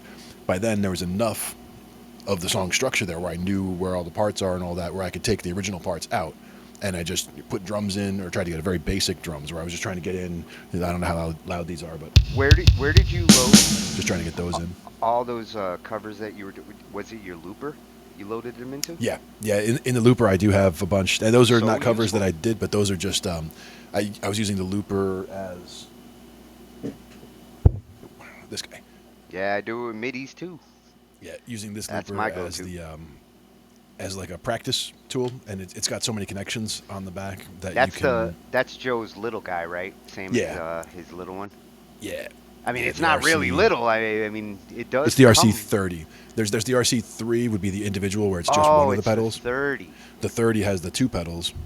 I think his is the 300 where it's Yeah, three he's got pedals. the 300. He's got that extra But one. I think he also has this one. I just think he stopped using this one because he has the 300 and now he got the 505. So Yeah, that's the monster one. That's the one that Rebele has. That's awesome. I mean, that thing is amazing. dude, that 505 is a sexy beast that Yeah, I would not kick out of my music bed. exactly. With this one, with all the connections, it's all quarter inches on the back here. So like I can take my, and it's also got one input for XLR, so you can do a microphone in as well. Since it's different loops on this pedal versus this pedal, you can have control over this loop, or you can put multiple layers on this side. You can also put multiple layers on that side, and have the two sides independently on or off. So you can have drums and something over here, and everything And else over you know, here. if you think about it, at its basic, that's all you need right there is Hmm. to, if you're trying to experiment with, say, a riff or a pattern, Hmm. and you want to do the experiment on channel two, blend it with the loop, and if it sounds good, merge it, and now I got channel two open again to add more shit. Yep. And you can also just without recording other parts, you can just have those parts that are looping and just audition, like you're just playing parts over and over and trying to figure out what fits right. And then when you do have a part that you really want and you want to keep it, then you can lock that in and put that into the loop, and then okay, now work, and you can like bring it in or bring it out, depending on what you're doing. Yeah, But what's that's where really, watching Rebele work with that 505 is one that you'll really get a sense of how to oh, bring it's the different inspiring. layers in and out. He Amazing. makes it look so easy, and he's probably been responsible for selling more of those than they are, Yeah. Oh, I because wouldn't they're doubt it a not bit. really marketing them, but Yeah. everybody who sees him wants, because he shows you how to use it, like, while he's just making music on the fly. Yeah, I mean, it's him, his keyboard, his microphone.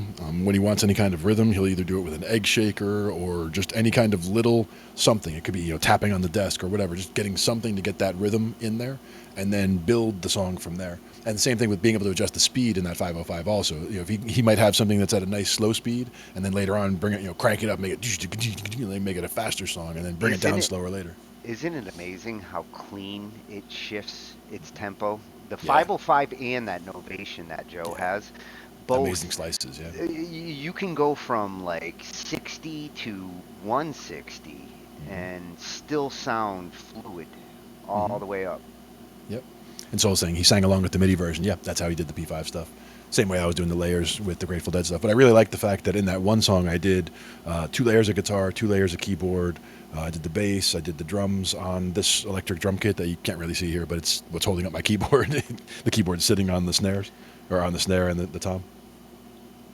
Just because I do a lot more keyboard than I do with the drums. And this one does have the drum pads. And if I wanted to go actually do finger drums and do some serious finger drums, I would break out the Axiom because that's got those real little pads, Yeah, little yeah, square yeah. pads. The Axiom is like perfect for getting comfortable with padding. Yeah. Now, one thing is that I've been my feed, for example, and my projects that are there, like I haven't put anything out in a while, and I haven't been working on a lot of stuff in BandLab for a while. But that's something that's going to change. I'm going to be doing a lot more going forward, and that'll include things like getting some little simple stuff down with stuff like that. Get the Axiom out, start getting comfortable with making my own patterns with that, getting them locked into the looper. What we were saying about the looper before, also though, is the reason I was putting in actual tracks in there, like some Fish songs, some Grateful Dead songs, anything that I wanted to learn as a cover. I could just record or just take MP3s. I can connect that pedal to the computer, USB, drag them in there, and you can just utilize the whole folder structure that's in there. It can record, I mean, hours worth of stuff. So it can be so many different samples. Yeah, So I and would just have those in there as it's a pretty practice routine. easy. It's pretty easy to dump into them. I mean, when they're hooked up to the computers, they show up as drives. I mean, you just Hmm. drop your shit in as long as it's formatted properly. Yep. And it's easy enough the way they have it formatted, where it's each of those folders. Like let's say there's 99 different banks of where you can record stuff. There's there's loop 1 and loop 2 in each of the 99 banks. Are So they using Wave or AAC? I believe it's Wave, but I'd have to double check. Wave is the standard. I mean, if I bought a piece of equipment and it didn't give me a Wave drop option as a sampler, Mhm. it ain't the sampler I want. I would think it's a Wave, but the only thing I'm second guessing why I would say it might not be is because I don't Well, know if for all those yeah, songs I dragged in, if they were MP3s or if they were Waves. It might do both. Like if I'm recording a loop, it would probably be uncompressed Wave. But if I drag something in, it might be compatible with both. I'd have to double check on that. But I know I did drag them in there, so I either converted them to Wave and put them in, or it works with both the Waves and the MP3s. yeah, and it's not uncommon for samplers to be at MP3 support. A long time ago, they started adding that. AAC is popular nowadays. Yep. Although that's for compression. Like, oh, I can store more. I'm not filling my card faster. But the Speed Wave, of access comes into play though. yeah, Also. when you're using samples and you want quality sounding samples, you Mhm. go with Waves Yeah. for multiple reasons. Yeah. And again, that's why I believe the default is Wave for what you're actually recording. Like if I just said, go record a loop, it's going to make it a Wave file for me. And that's why you have that limit for space, but it is a You very fill large your limit. drive. Yeah, Yeah, you fill your drive faster. yeah. But I mean, you don't need a lot in the pedal either. Like if I was going to a show, I wouldn't necessarily have things in the pedal already. If I were doing like a solo thing, I would probably do it where I'm building loops on the fly. And today's storage is so much more massive. Like if most of these they have like an SD card slot, so like that's your storage, Mm-hmm. plus internal storage because like with Joe's Novation, he's got internal storage and then I think an SD, and the SD card he can put into it can be huge. Mm-hmm. What are they at? Like 256 gigs now?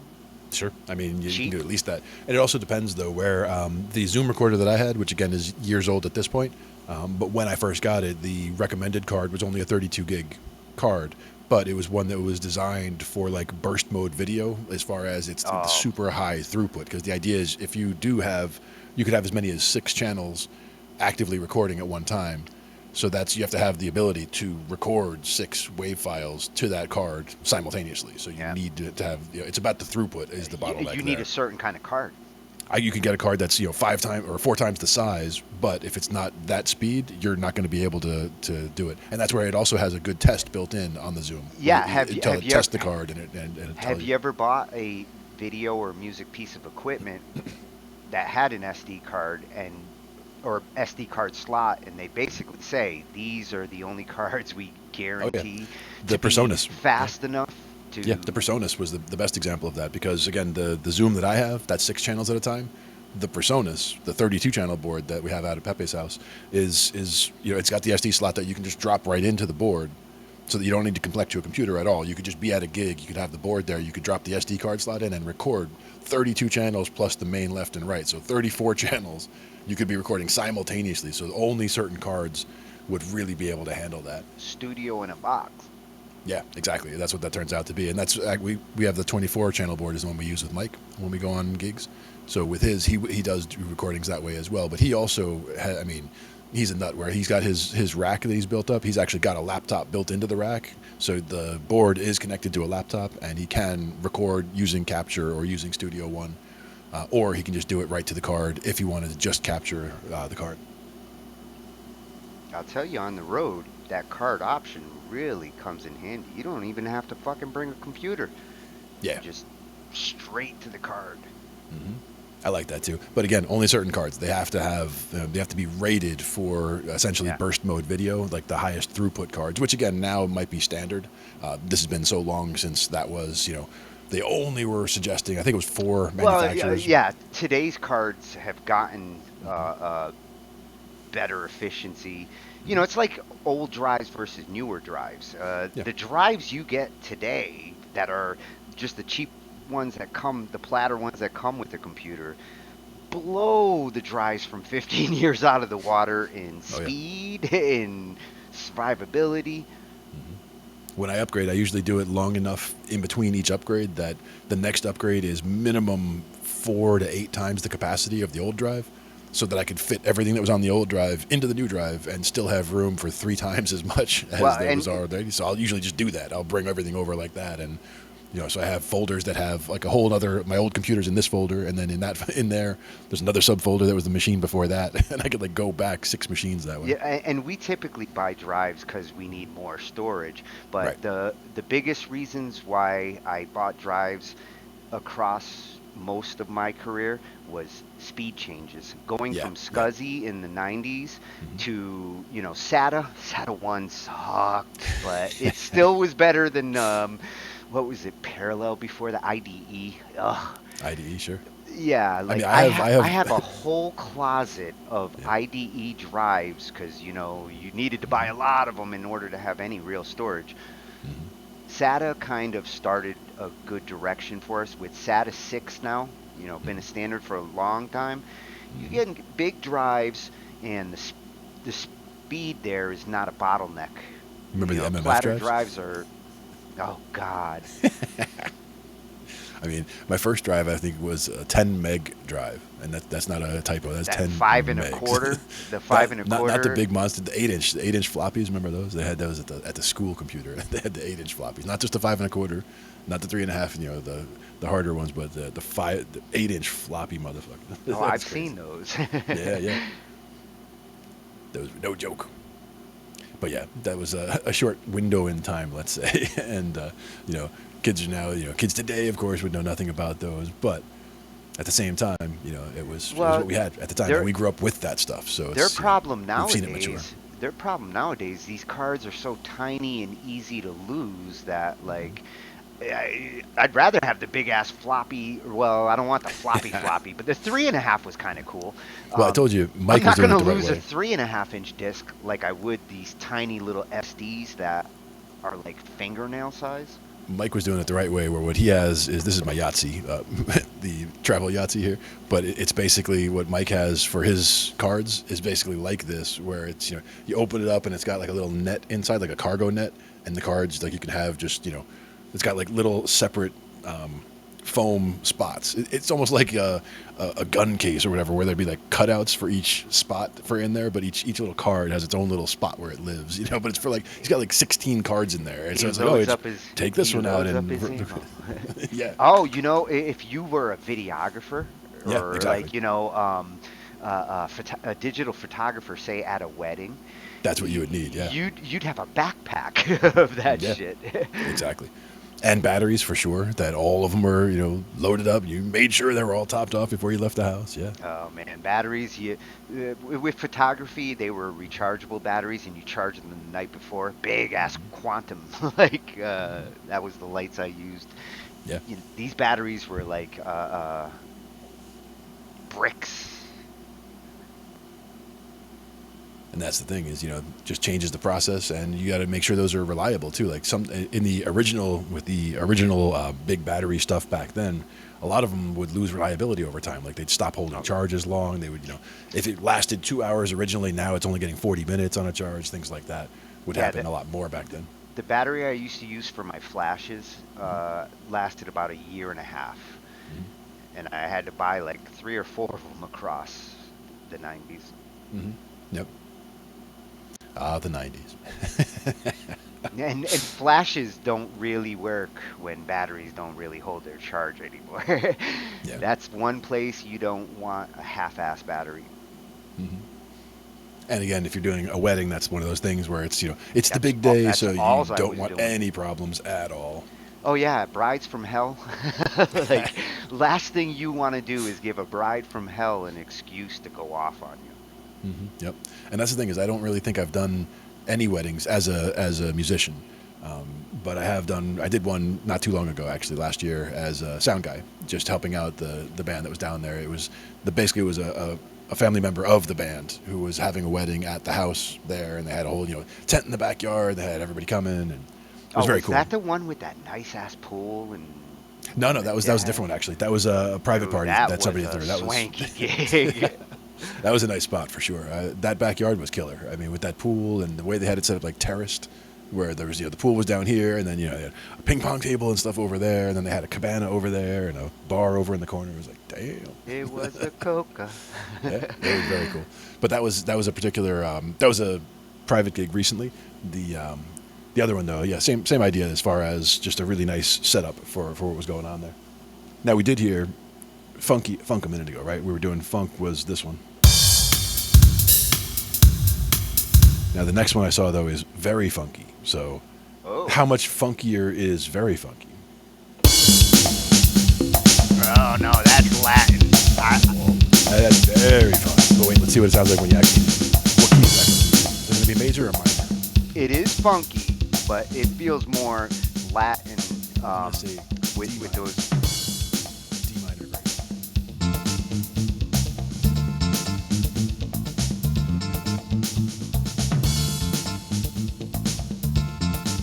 Actually, yeah, that little bit of bass.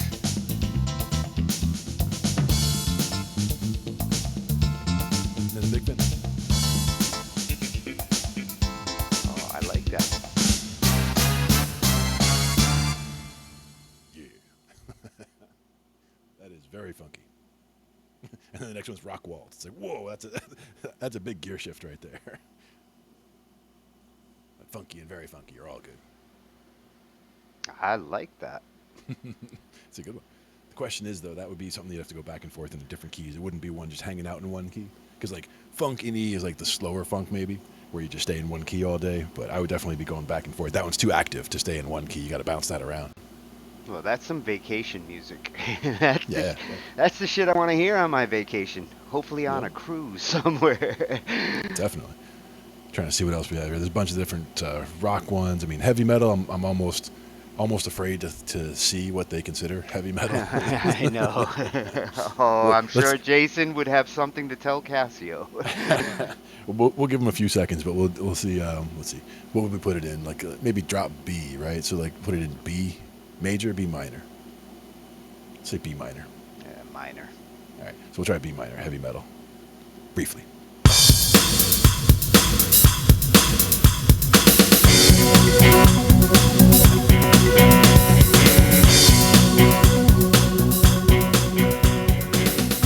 I don't feel it's metal, but it sounds cool.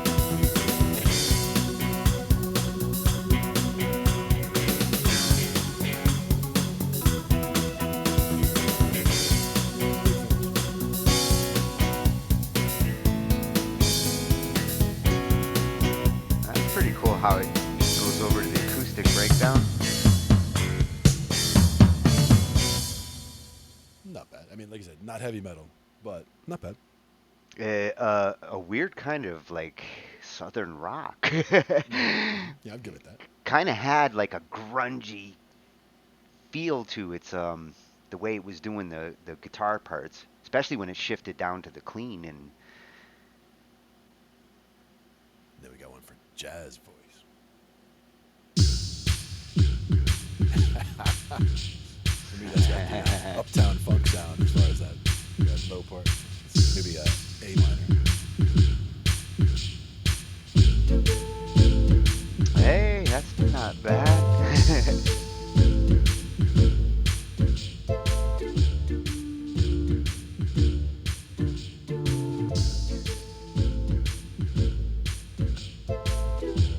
If you're doing like a cappella work or you got some people who really all want to sing together and you use this as like a guide to lay out the vocal parts, that's Yeah, the perfect kind of stuff for like building good barbershop kind of quartet and a cappella. I do like that. Oh, me Now, too. the other question is, while that's going, if the rest of the keyboard I want to say is probably still in whatever I have.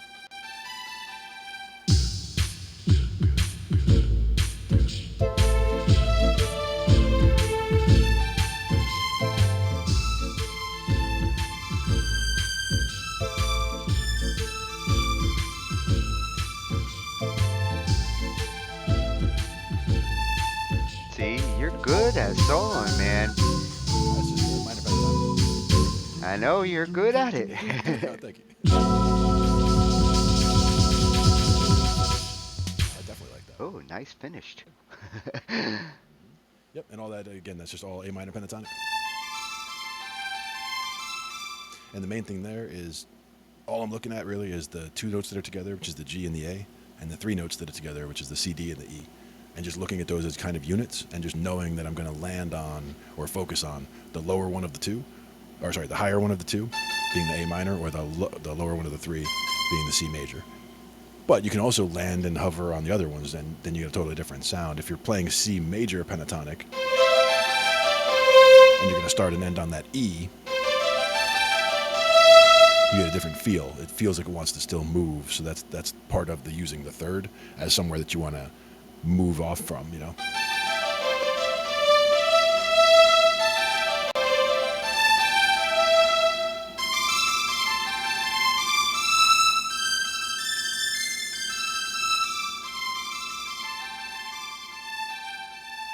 And going back and forth where you're sometimes landing on the A and sometimes landing on the C is also a good plan.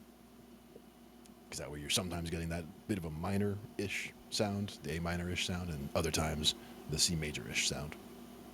But either way, you do get that whole pentatonic feel going through the whole way. There he is. Yeah. Hey, Yarg. Aye, matey. Yeah, we be still talking shh I.T. Yeah. Good to see ya, matey. It's a pirate radio.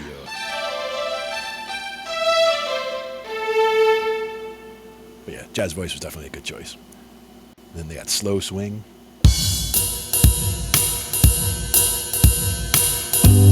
G major. That goes into like a little dance.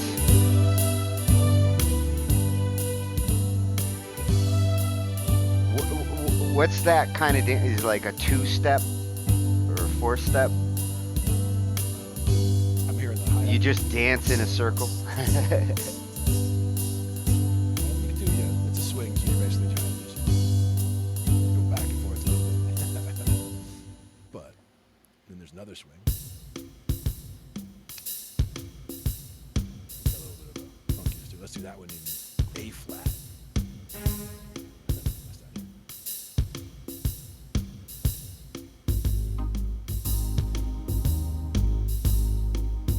A flat major.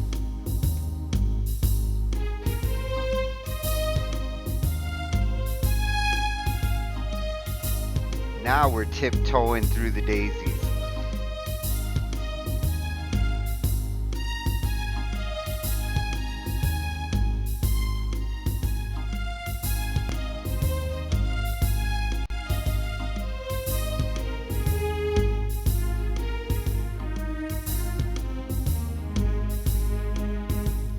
Now, as you're figuring out your scale there,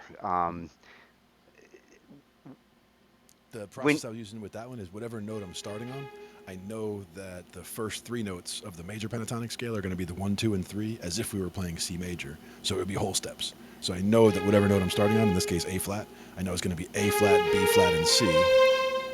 well, and what I notice is like when you're soloing, Mm-hmm. you pay extra attention to your going ups and downs because with Mm-hmm. Yes. soloing, how much you go up or when you go up, come back, go back up. The Yep. soloing techniques, you do experiment a lot. Nice. And we got Yarg jamming in the background. Very nice. Yeah. Always good to have. In this case, yeah, the focusing on those first three notes. So again, knowing that it was an A flat, just doing the A flat, B flat, and C, and then knowing that it's going to be that 3 half step jump. So going up to going up a minor third to that E flat, and then the note that's a whole step from there, and then you're back to the octave. But the two spots where you have that minor third jump are between the C and the E flat, and between the F and the A flat.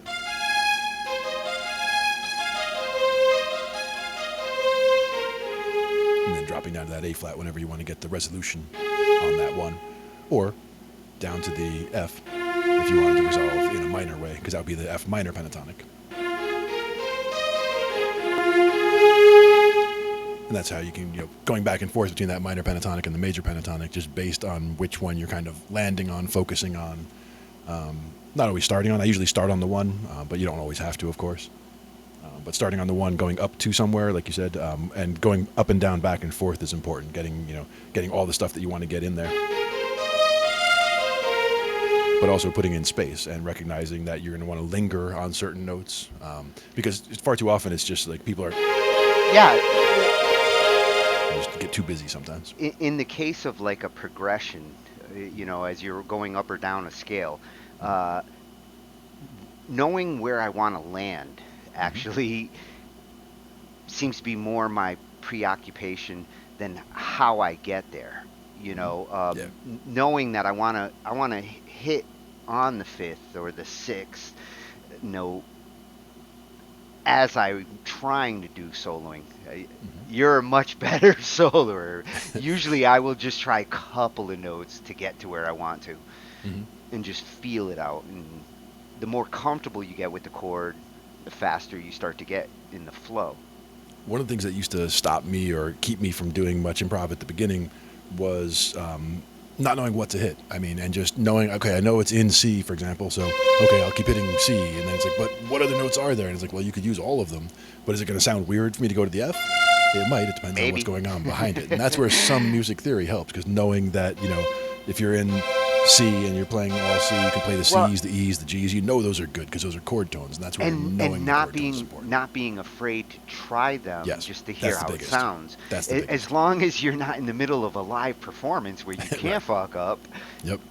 writing Unless you're a doing certain song. kinds of music, certain kinds of jamming, you might just go out on a limb like that. But most people would have a good idea what they're trying to do beforehand. But like Joey likes to put me on the spot. Like if I'm playing guitar, then the couple times that I've played guitar on stage there, he'll just be like, take a solo in A. And I'm just like, okay. And like I would end up just running pentatonic patterns because you get into a habit of doing that. Like Well, when I practice, I go do do do do do do do do do even do. when you're figuring shit out, when we're jamming in the back and all, um, you don't hit a lot of bad notes in the time that it takes you to figure out where you are, what to hit. Yeah.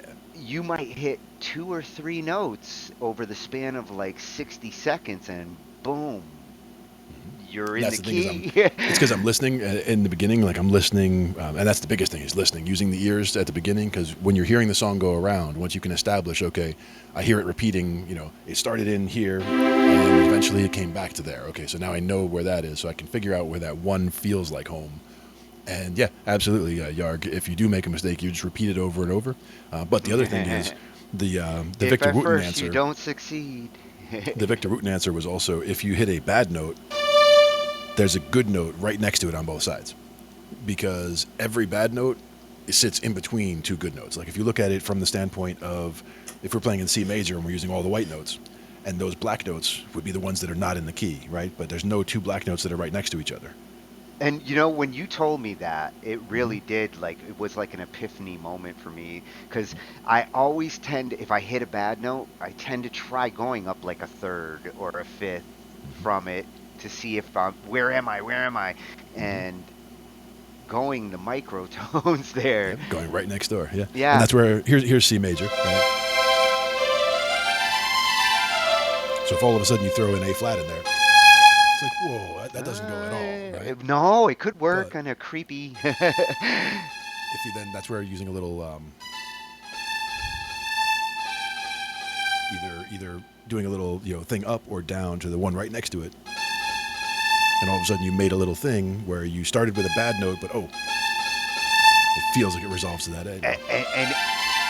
And it opens up like shifting possibilities when if you're writing something that's very animated, like the people who were doing music in the 20s and 30s when movies had no other sound except for like musicians driving it, writing speech into music was a big thing in the orchestra days Yeah, absolutely. with cartoons. And like you're saying, take the notes from any chord. Yeah, the chord tones are very important because those you can fit them in anywhere, and especially if your melody line goes up around and hovers on and takes into account those tones, those chords. Again, using the sus4 and the sus2 was one we talked about earlier, going from a C major to a C sus4 to a 2. I do like that song. And you don't have to use both. You can use one or the other, but I like using both because you're actually surrounding the three that you're coming back to. And that whole time you just kept the... now you can also do that up on the top. And that's got kind of a nice sound to it, because that's keeping the That's C where and I the G would at the put the bottom. choirs. Yeah, I'd put exactly. the sopranos in there. Yep. And you'd stretch it out some, so you put the... maybe not that, but... and then the...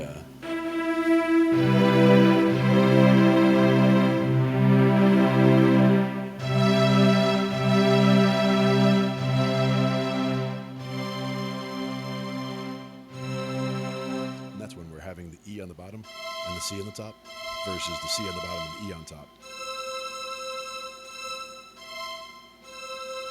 Same two notes, but just having them flip-flopped and putting a little extra space between them kind of opens it up. But that's playing it as a 10th.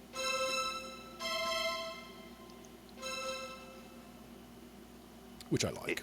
It sounds like something I would go see or hear at an orchestra. Yep. And what was that chord Casio from got earlier? some good patches for those strings. That chord from earlier was this one.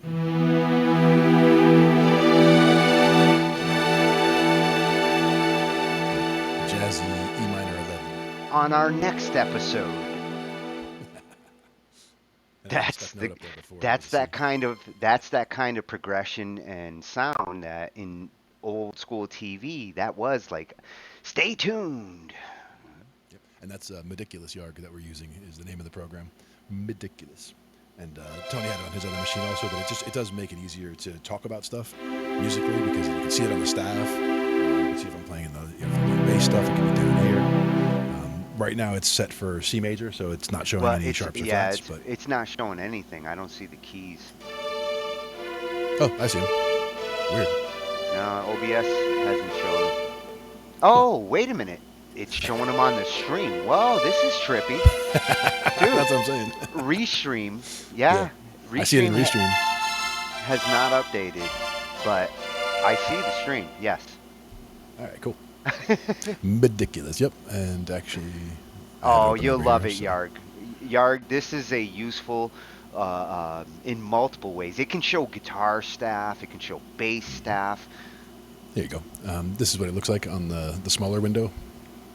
Ridiculous. MIDICULOUS. Yeah, But I actually have the that's one of volumes our even off on that for me. useful programs that we do use. Like, this is a useful program. Now, if I go over here where it says C major, I have to do it over here actually, where it says C major, I can change that to, let's say, for example, D major. And now it's showing you that there are two sharps in the key of D major. Now, the view that I was using before, I'm basically just capturing parts of the screen. So I'm capturing the keyboard down here, the part where it tells you what note it is, and the part where it shows you, the staff up close, just so that it's easier to see, rather than using the full screen as it was from this view, where you'd still see all the same info, but you can see it's a lot smaller and laid out a little bit differently. But I have the volume in Ridiculous off, so I'm not using the sounds there, where you could select different MIDI instruments right here and play different things there. I have the sound off. It because actually it's a slight does. delay. And Ridiculous does come with a pretty hefty synthesizer. Like, it comes with a good general MIDI synthesizer ready to rock. Yep. And then when I switch to this way, it just makes it easier. But now if we're sitting here in D major, where we've got two sharps, like I'm playing an F sharp in there, but you're not seeing it as sharp because it's already showing on the staff. That's part of the music reading we were talking about last time. I love seeing that in real time. It has helped me to speed up my staff reading, which it's always sucked. And since the last couple of weeks, that video we watched a couple of weeks ago from that lady that was explaining the little tricks when you're looking at the staff and half Shortcuts. bubbles. Yeah. That had started to click in, but when she explained it all, by the end, I was like, oh my God, I should have been sheet reading all along the whole time. One of the big ones that they talk about is the landmark system, right? Where you're seeing the middle C is going to be that middle one. And if you're going below it, now you're on the lower staff. And if you go above it, you're on the upper staff. But the first line on the upper staff is the wait E. a minute. What's the note? What's the note between the top staff and the bottom. What's the last note before you move? This was middle C, and then I went to, I mean, it would be D flat or D. So in this case, D, C, and B. Now, if you were playing a left-hand chord, like, it'll show it that way. If you're playing a right-hand chord, it'll show it this way. But the middle C is the important one, and the first line on the top is E. The first line on the bottom is A. So understanding that the C is in the middle, and that's just like everywhere else. Like if you go up a third. Oh, Quartify is great, Yard. I had it for a little while myself. Mm-hmm. Making charts, yeah. Cheat sheets, definitely cool. FACE is important, right? And that's one also where here they actually show you on the right side of where it's showing you that it's in C major. It shows you the actual notes I'm hitting: F, A, C, A. And if I were hitting all of the lines, it would be E, G, B, D, F. Every good boy deserves fudge, or whatever. Yeah, the F is debatable. Yeah, and at the bottom it was starting at the G. G, B, D, F, A. Good boys deserve fudge. Yes, C is the meridian. C is the meridian, yep, right in the middle. C is the meridian. Now the other thing is when you go up an octave to the next C, you're going from a line to a space. So you're going from this line to that space. So you know that space up there, the FACE, right? That's that C on the top. So that's getting you a full octave. So all the notes are in between there.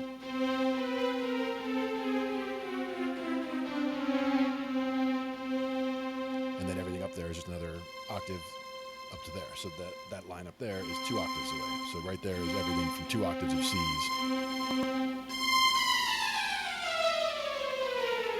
You know, when you can slide that down really fast and fluidly, that's the thing is going back and forth between the black notes gets tricky, but that's also where not trying to use full fingerings, but that's all a 3-finger motor thing where you're going basically starting with the middle finger and then thumb.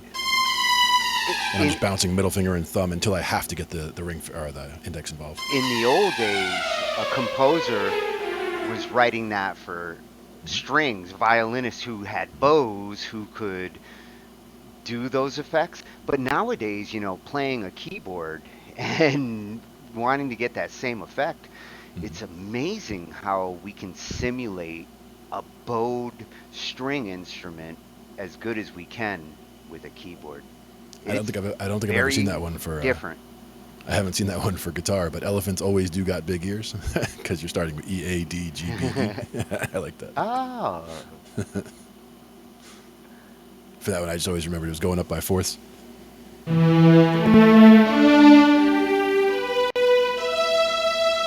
Until you get to that nasty little B, making things difficult. And I can remember something like elephants have big ears. Yep. They always do. Elephants always do got big ears. What do they call that when you use a phrase to memorize, like, you know, the planets, a mnemonic device? Yep. It's the only way I could learn sheet music in the old days, and it was not the best thing because you start with every good boy deserves fudge, and then you're like, where am I? Where's this note? It takes, like, you know, time to translate. But that's also where it clicks in, like your starting points. C meridian is actually, when I'm looking at the staff now, makes total sense. And also being able to see, we also talked about being able to pick out intervals by sight and or picking out chords. So like a major chord is either all 3 lines or 3 spaces. And that's a major chord. These are the diatonic chords in the key of C major. So C major, D minor, E minor, they all look the same. F major, G major, A minor, and even B diminished still looks the same because it's just the 3 white notes, leaving 2 white notes in between out.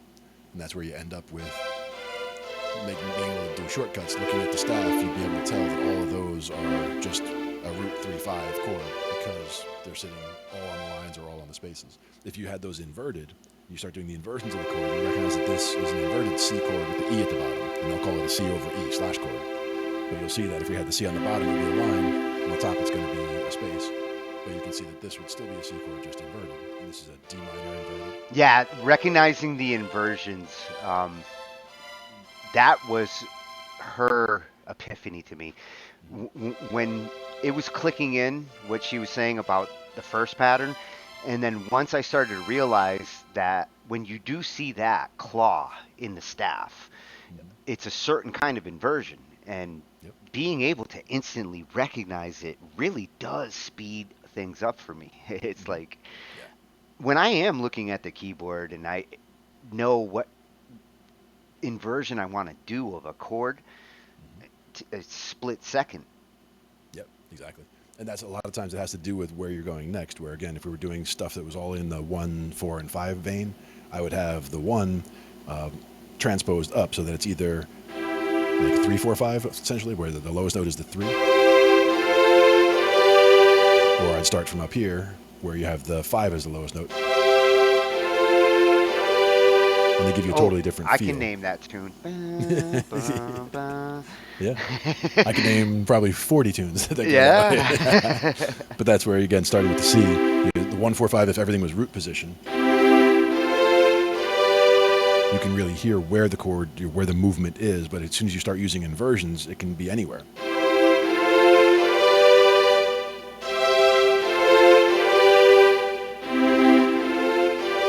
And you can use all of them. And that was keeping the F and the G were always the same in that case. I was only changing the C. But you could change them all. Use different inversions on all of them just to see what was, you can make it so that you're constantly moving up the keyboard. That's another good one, is to start with the root position. And then do the closest F would be right next to it. Yeah. Next What do they call that in music when you go in opposite directions? Like G. Bach used to do it. Counterpoint or Counterpoint or counterpoint. contrary motion is what you're looking at too. Yeah, I think contrary is the one that my Contrary is where you got something going up and something going down. yeah, Because you've also and got sympathetic motion where they're going together, or opposing yes, motion where you're they're you're going you're opposites. you're purposely sending the bass in one direction and the Mm-hmm. highs in another direction because Mm-hmm. it creates a sonic swell.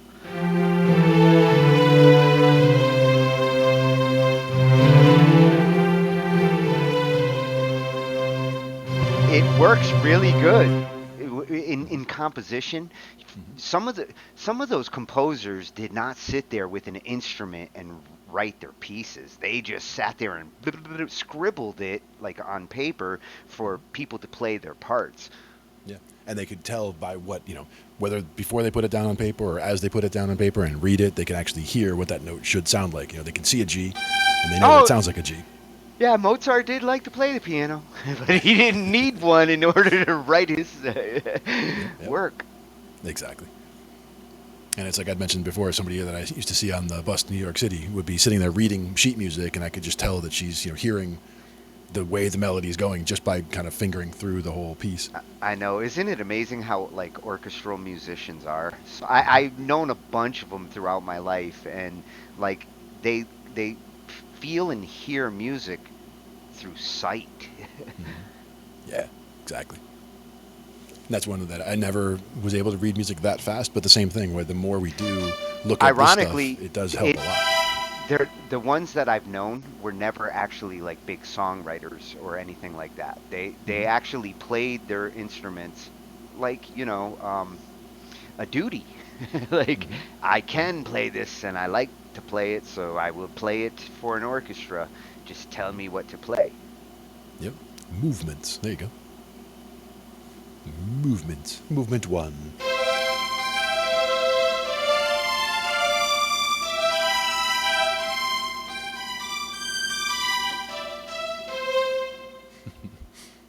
And counts, sure. You gotta get the timings right and all of that. Now we had swing 1 is what we had a minute ago, but then there's also foxtrot. What about the foxtrot beat? We should do a foxtrot in B flat. How about that?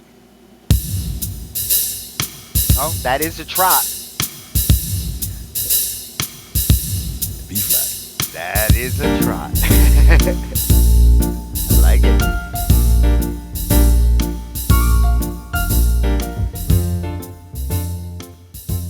Okay, I would have went somewhere else for the second chord, but I do like the intro. That was my choice. That was just me being silly. But the B flat.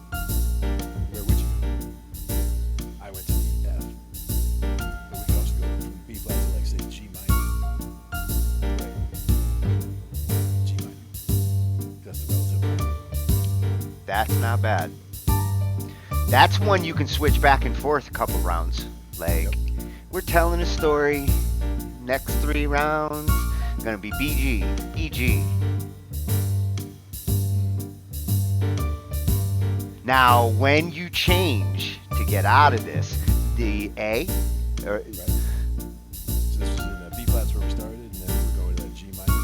So I was thinking about going to the so, like there is the possibility. Yeah, let's see. B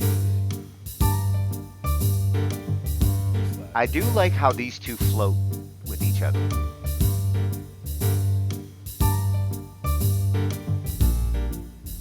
we'll see what the B flat feels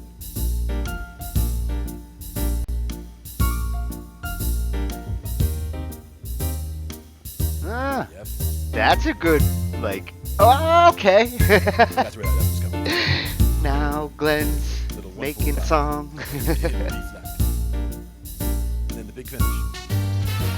Get the fuck out of here. You brought the band.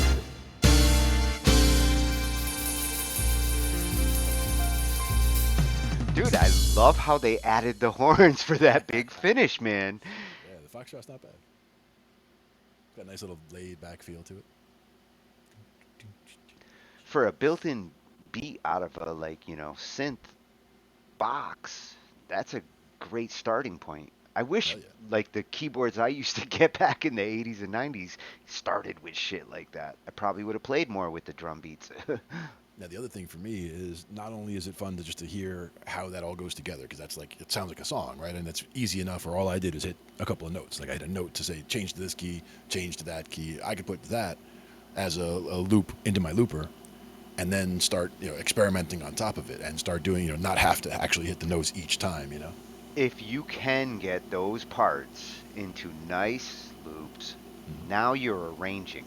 The arranger in Cakewalk, if I could get all my parts actually in there, I'd rather write the song in the arranger where I say use part 1, use Yep. part 1B, Yep. 2A, 2B. I can see having varying parts that play the same chords. So verse 1, verse 2, I'm likely to have parts for each one of those because I do want some differences. But for the arranger, it's like you just see V1, bridge 1, chorus 1. It's a nice way to put together the song. You don't actually have to fucking lay it out on the timeline because the arranger does it for you. Yeah. Gotta You love just that. you just pick the parts and say arrange it. Yep. And that's where again, like Lego blocks. Part A, part B, part A again, part A again, B, And then C, and then whatever. Yeah. and you still get to do all the mixing and things you would do. You're just doing it at the part level, which is the same. I can mix the whole fucking song in the parts. The arranger can actually make the whole song based on which parts I tell it to play. It's Yep. it's where I hope to be someday. I'm drinking milk.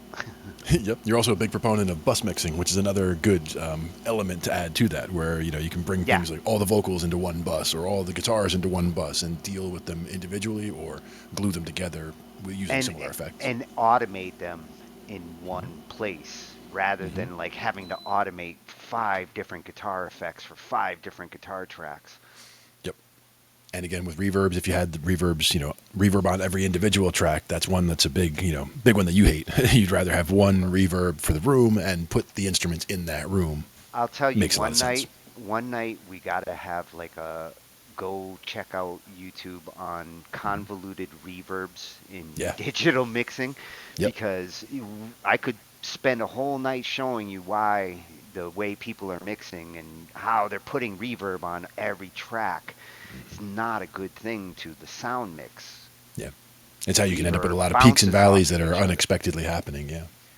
Yeah, or mush comes like from nowhere and doesn't go away. Yeah. And that's when where you solo each track and everything sounds fine. You put them all together and not so much. And that's where, what happened? But then if you listen closely to each of those tracks, you would hear how this reverb's a little different on the timing or different on the spacing. This one's a bigger room. This is a smaller room. This one's more echoey. This one's more hollow, whatever. Lots of different things there. Yeah. And if you care about one thing as a mixer and nothing else, pick a fucking good reverb and find because if you just willy-nilly reverb, it's one of the things that ruins more mixes than helps when it reverb's a glue effect. It's Hmm. meant to define space and to make a mix actually a true mix. Somebody recorded their vocals in Alaska and somebody put their guitar in Argentina. To glue all that together, reverb is your first layer of doing Yeah. that. Get them in the same room. Yep. And that's where you get that And little bit of room reverb, get them all in there. And you may want to add something different. Like some people would have a snare.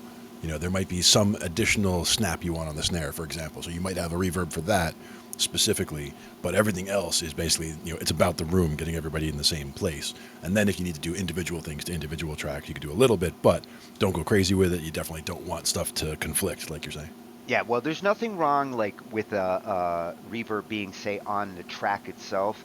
If like the only time I need this reverb is when I go ha ha ha in the track, Yeah. then reverb on a part that's only needing it and it's different than all the room reverb is the one that like it's a given in my mix. It's the first bus track I make because it's the Yep. room.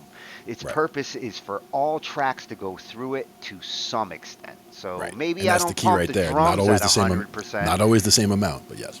Oh yeah, the way you mix the bus effect with reverb with the track that's actually still playing, bus Hmm. mixing puts the effect under the original track rather than replace the original track with the effect. Bus mixing puts the effect in a separate channel and you blend the effect into the channel. It gives you a lot more control over your mix.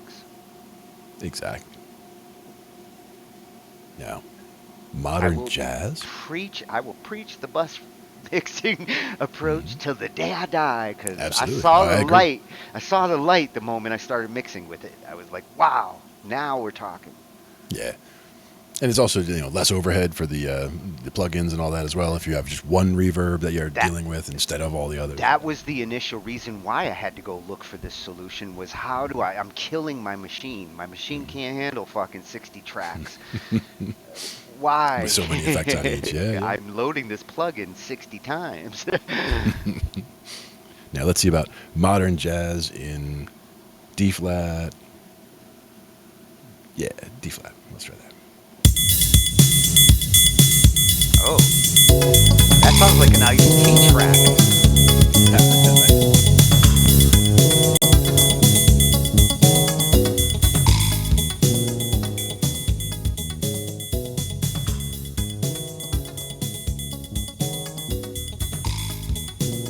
Big finish.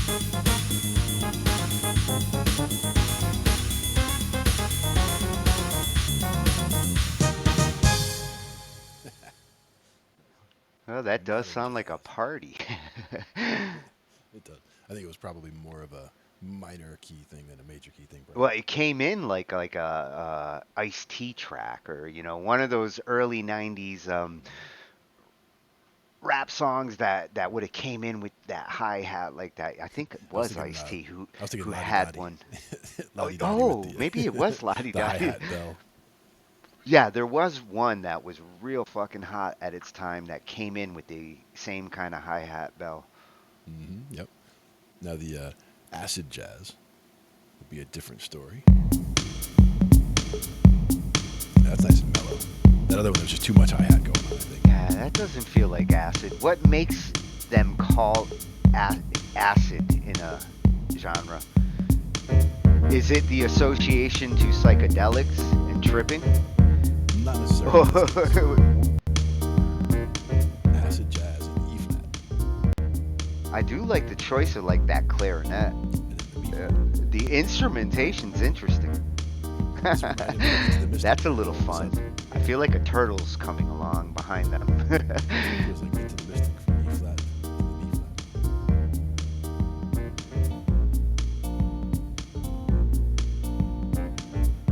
that's a very deadish kind of. Oh, Two Live Crew Yard called it. That's what I was thinking of. Yeah.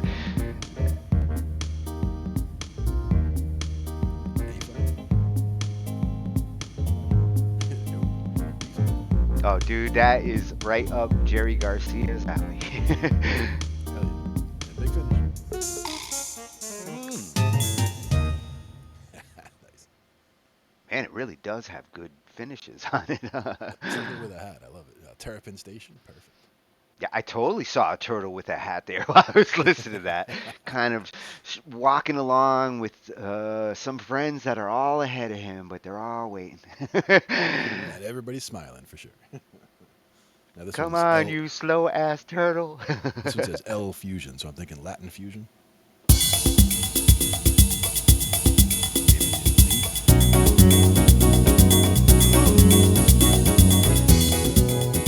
I see a girl dancing.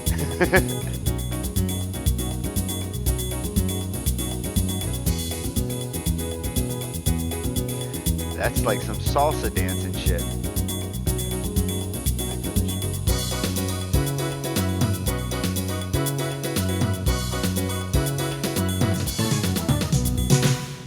Man, that really does help you to appreciate those different genres. Yeah, each I, different I- style. yeah, I've never really sat down and like tried to just rip through genres like that. Listening to the beats now, I got some ideas. Exactly.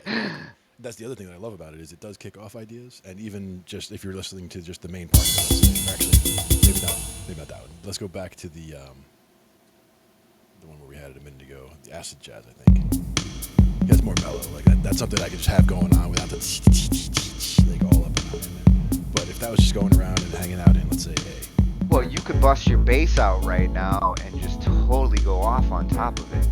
exactly. And the other thing is just listening to the parts that are in there. Not that this has much to it for this particular style, but I would actually use all this as an excuse to put on a killer bass solo. right there, I Slapping was thinking that. and. E, F sharp, and A.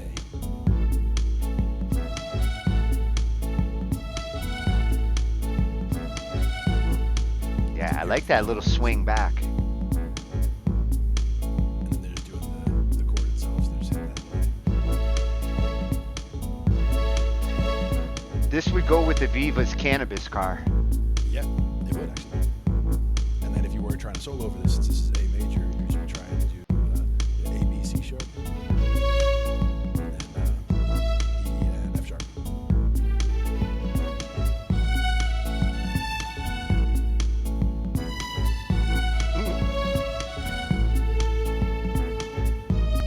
Well, not that one.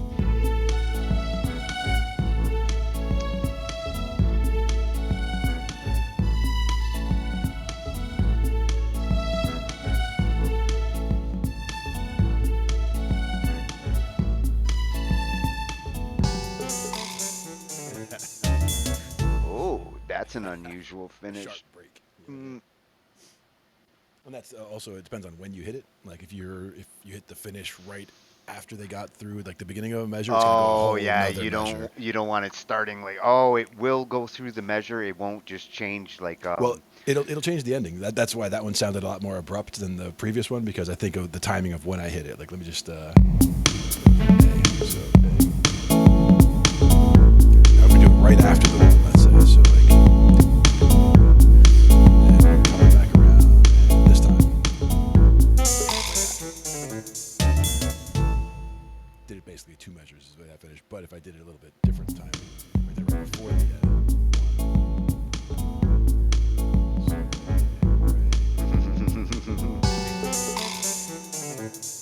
it's it's got a what do they call it? Neandering quality. yeah, exactly. And that's also part of why there's a bunch more notes in there or a bunch more busyness, let's say, happening in those finishes because they can that way chop it down to different portions of a measure because they've got so much happening there and it won't interfere really with the feel of it. Yeah. Very cool. And then Jazz Waltz after that one. Oh. Oh wow, it is a waltz, huh? Yeah, yeah. I was gonna Let's say it see. started like a punk song almost, It's an E minor. or like one of those beatnik songs back in the 50s. Poet sitting in a coffee house, 1952. Yeah. And since it's E minor in this case, it would just be. Dobie Gillis, you know the dude who played Gilligan? There you go. He was a beatnik, at least on TV.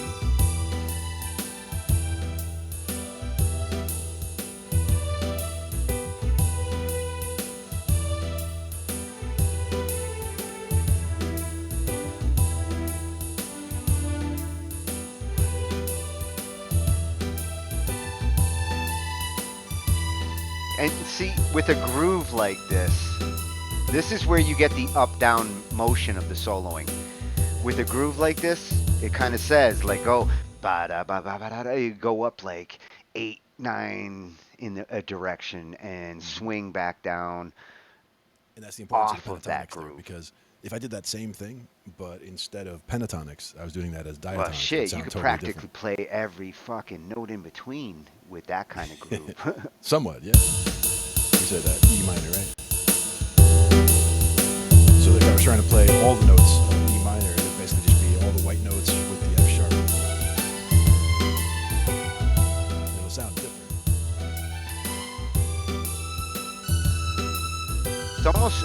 It's almost like melody writing, you know. Uh, in your mind, think some words, and as you're hitting those notes, Hmm. think of them as syllables. And to me, that's where the importance is. Ba-da-ba-da-da-da-da-da-da. You know, when you're writing musicals,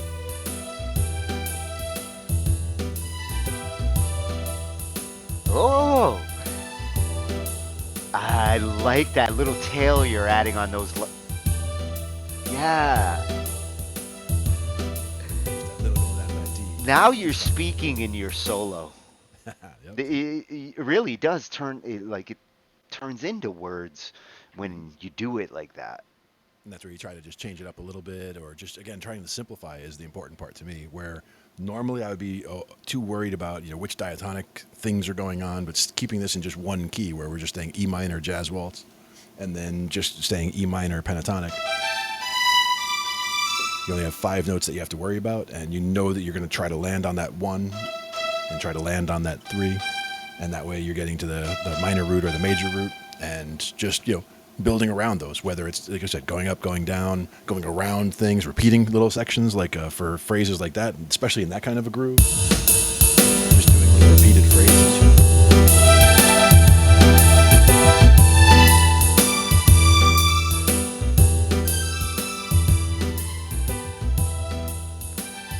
Yeah, it is smooth yard.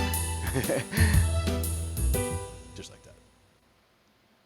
But yeah, it's fun, and that's where I love doing and, these things. and you know, of all the genres, jazz has earned the smooth description, other than maybe blues.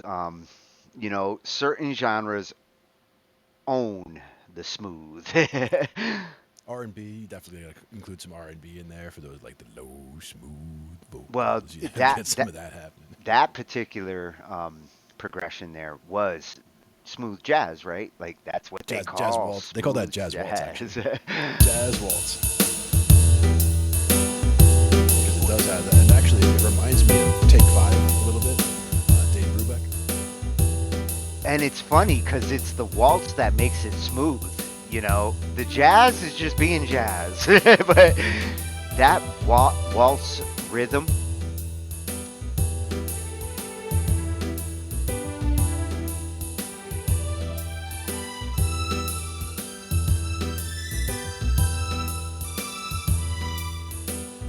Also depends on what kind of instrument you're using. In this case, strings.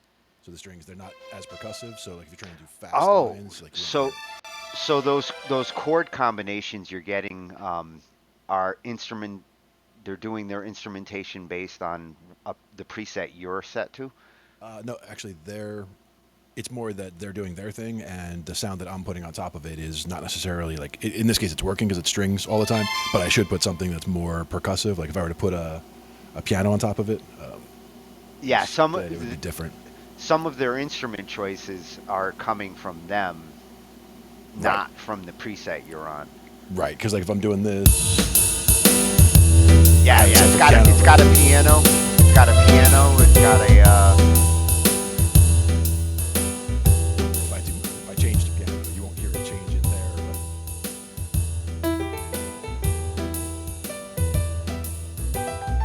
damn, go boy.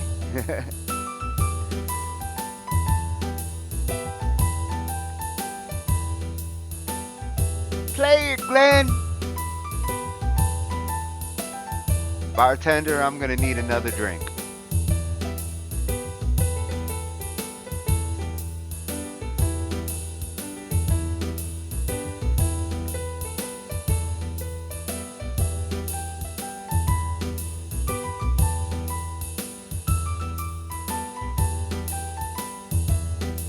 So you pretty much are using like every key in strategic pattern jumps.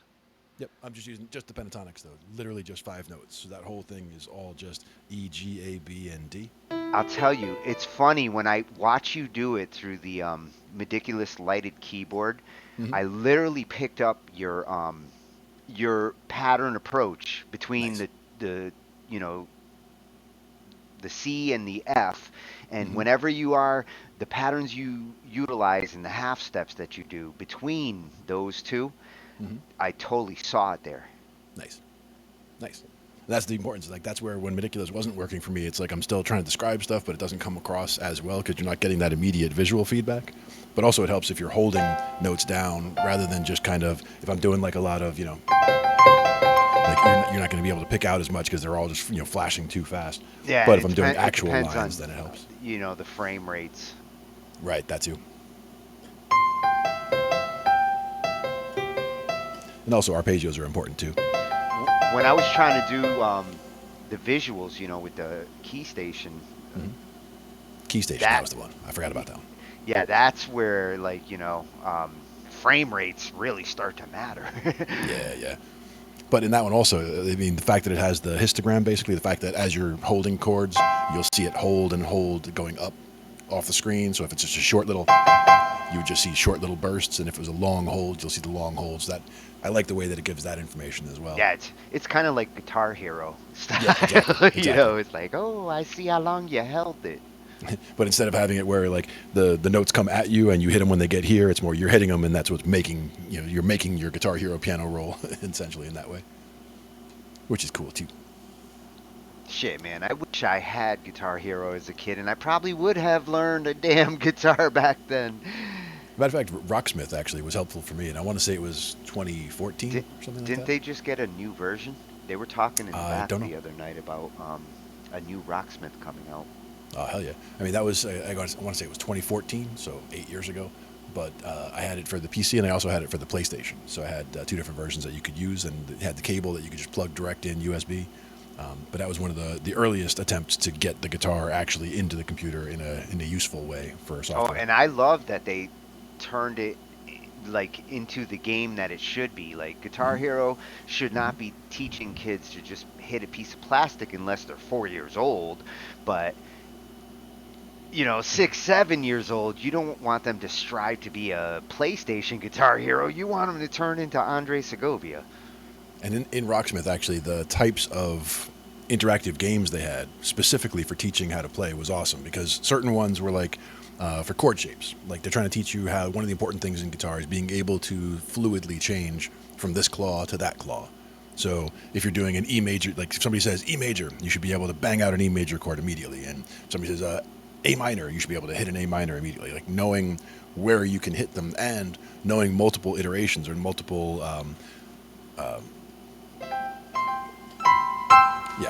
iterations and multiple positions for each of the chords so that you can play them in different places on the neck or different places on the keyboard and have them, it'll fit in with a chord that's down here or it'll fit in with a chord that's up here.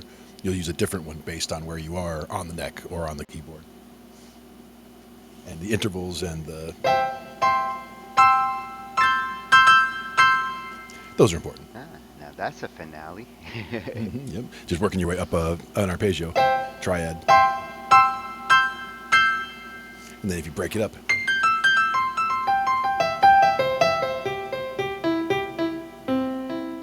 more roses, more roses. Musician, yeah. Musician was a big one actually. I used that for a while. My buddy did also on that one. That had good lessons as well, and it's more the style. Like if I think that one was the bouncing ball style, where when you're following along to the song, it's going in more that way rather than like the Rocksmith where it's coming at you. I could be getting confused though that it might be the other one. But Musician Well, did have also a lot of good course material in there for learning the different things. Rocksmith's whole real benefit is that it was just a bridge to real instruments. Right, Like exactly. the games that they're doing are not much different than the Guitar Hero games that are not using real instruments, which sure you can play, Van Halen on your PlayStation controller, but why should you? Like Right. Yep. pick Understanding. I up a mean, understanding the fucking notes is one guitar at thing. that point because Rocksmith, you can do it for pretty cheap. And especially with the amount of time that people would put into something like that. Like if you're trying to learn how to play guitar on a PlayStation controller, like putting in that amount of time on the guitar, you'd get it a lot better, and you'd be able to do a lot more Yeah, stuff. yeah, learning hand-eye coordination like that and timing. Sure, video games do help with it, but instruments are the original video game. Exactly. I didn't see anybody call anybody out, but I guess my cat might not be catching up. I could be behind. It happens.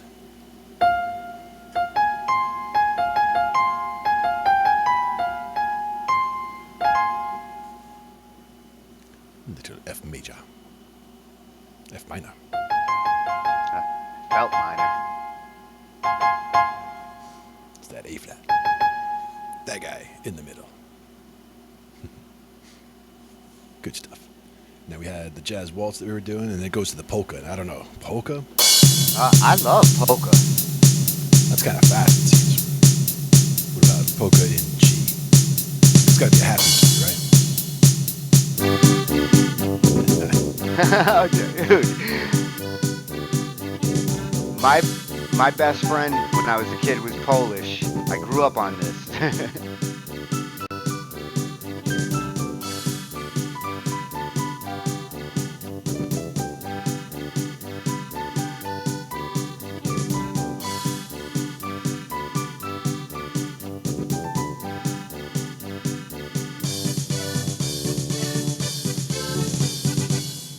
It makes me want to play tuba and accordion. at the same time. And that is Yeah. not easy. Trombone at the same time, just for good measure. Oh, is that what it was? A trombone? No, just Oh, like you play meant tuba, some accordion, sugar. and trombone. Yeah, yeah. Oh, hey, a trombone goes with everything. Polka 2 is a little bit faster. Oh, this is metal polka.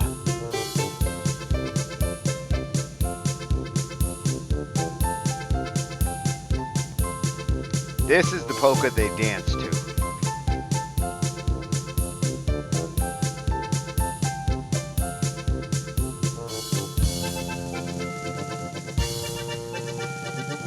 Oh, if that's a finale, that's a great one. Yeah, I like that. Damn, dude, that finale kicked ass on that one. Some good ones. Now, we've got about 1:30 a.m. at this point. So Actually, I wouldn't use that as a finale. I'd make a bigger one for the finale, but that's a perfect bridge. yeah, a whole different section to the song, for sure. That's I something we haven't hadn't. even looked at is the fact that they have multiple. There's another button for an alternate version of whichever one you're doing. So, like, this is March 1.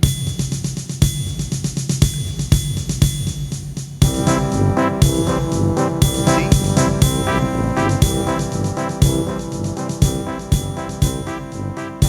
They got a normal villain in the middle.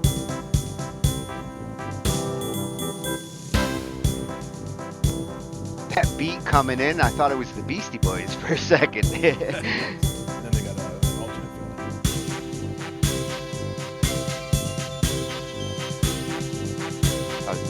This is a nice march. Is that what this is?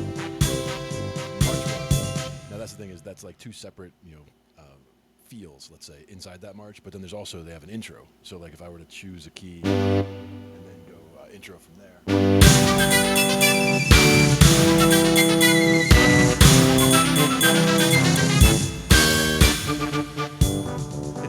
And then it goes, Oh, and then This is what you put cartoons on top of.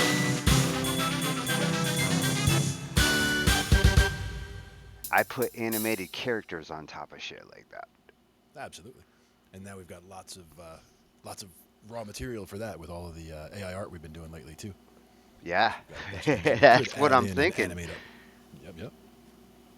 And doing stuff like that musically, like that kind of stuff is so easy to crank out Well, in terms of you just tell it what keys you want to change, and then getting something down like that as a starting point, and then being able to change all the instruments out later if you want, so that you're not using the this part if you don't want to, but you're and the using this as a beauty basis as is, a kickoff point. if you can make the initial like foundation with that much early like that, when you are adding a track or the mixing afterwards, it's so much easier because it's like, wow, look at all the shit we did easy. Hmm. Yes, Little indeed. loop here, little video there, character moving across the screen. Whole nother section. Shit that used to take 6 months can take a day or two. Hmm. I Yep, love that. I love that too. Using the tools in the right ways and freeing people up to do the higher level decisions on stuff like that, more of the creative direction of the work rather than getting super minutia, getting involved in this line versus that line or this color versus that color. There's still important choices to be made in those respects, but not Well, having to yeah, spend all day doing that. Yeah. if you lay out your chord structure at least before you start trying to come up with the greatest track to put on top of it, if the general beat and accompaniment is there to start, you can always strip it down when you add shit, or you can add shit on top of it. That's when it gets fun. Hmm. Yes, indeed. Cause that marching band there, ho ho ho, I have a lot of fun with them with my Roland. Hey, Calvin, much love. From Houston, Texas, he is. All right, nice. Good to hear. Getting out everybody to who's Houston. everybody who's not from Canada is from Texas. Well, I should be from Texas, I guess, because everything's bigger in Texas, and I'm definitely big. Shit, Closest I I ever lived to Texas was thought you Kentucky. were Texas. No, sir. Never even been to Texas. Got to Kentucky, though. That's the closest I got. And that's where sometimes my southern accent slips back in. I was only down there for a short time, but I have a habit of when talking to people, I would start absorbing the accent of whoever I'm talking to, or kind of sliding into an accent, make it easier, I guess, to understand. It's just an unconscious thing I do. Well, no, it's a communication comfortability thing. Like I did Right. it. I lived in Texas for 3 years and probably got an accent just being Hmm. around there. Whenever I start talking to somebody who seems to be from the South, the y'all comes back into the speech very easily. That's one of those that's just comes in all the time, and it's not something that has to be a very heavy accent, but it's just a certain word choice, I guess. See, you get being in Jersey, like you get the New York influence.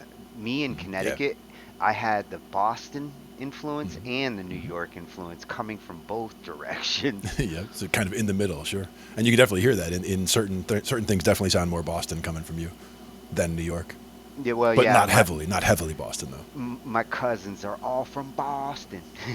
though. Exactly. It's like that Samuel Adams commercial. Your cousin from Boston. Yeah, yeah. There you go. Yargsmith's talking about the Dream AI, and what we were using was actually it started from the Dream AI collab, and it was Stable Diffusion is the basis behind it, which I Yeah, think was also the basis behind the Dream AI. And you can drop pics into the sketch, and you can even sketch something out in a very primitive looking paint interface, and then have it do real photography input from there. You can tell it what the scene should be, and it'll make it from there. yeah, and these AIs are starting to work with each other as Hmm. far as like they're learning from each other's libraries. Hmm. The beauty of this AI is it's gonna visualize everything across these platforms. Hmm. Yep.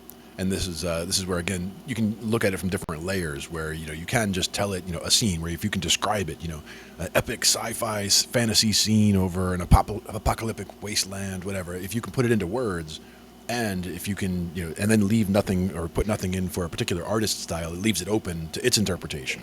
So you might end up with a whole bunch of different things. But if you say in the style of this guy and that guy and that guy, it'll try to mix those styles together, which is very cool too. It's one of the few things where the more specific you are, the more where you get cooperation Hmm. But at the same time, a lot of times from the program. when I was trying to do large batches, I didn't want to get like 50 images of the same thing. So I would try to be more vague and just say like epic scene or epic nature scene, for example, where sometimes it'll be Well, mountains, sometimes it'll be rivers, sometimes it'll be and whatever. You get all kinds of changes. if you did want something off the same thing, then you'd be using that hashtag, that key that generates to make the same thing with variation. The video AI that Stable Diffusion's doing, Hmm. a lot of that is just starting with a master image that is the first key, and all the other ones are built off that same key and then mutated And they actually have into two ways the of doing that one. effect.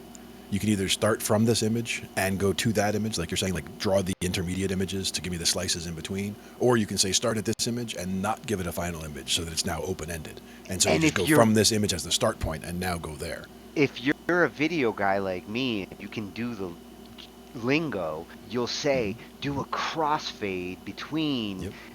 or do a crossfade 10 seconds in as you Hmm. morph into middle child, and 15 seconds later, if you can say it in plain English to the program. I would love if I could video edit and actually just tell Premiere what the Hmm. fuck to do. I could do it Now he once is and it saying would take me 5 minutes.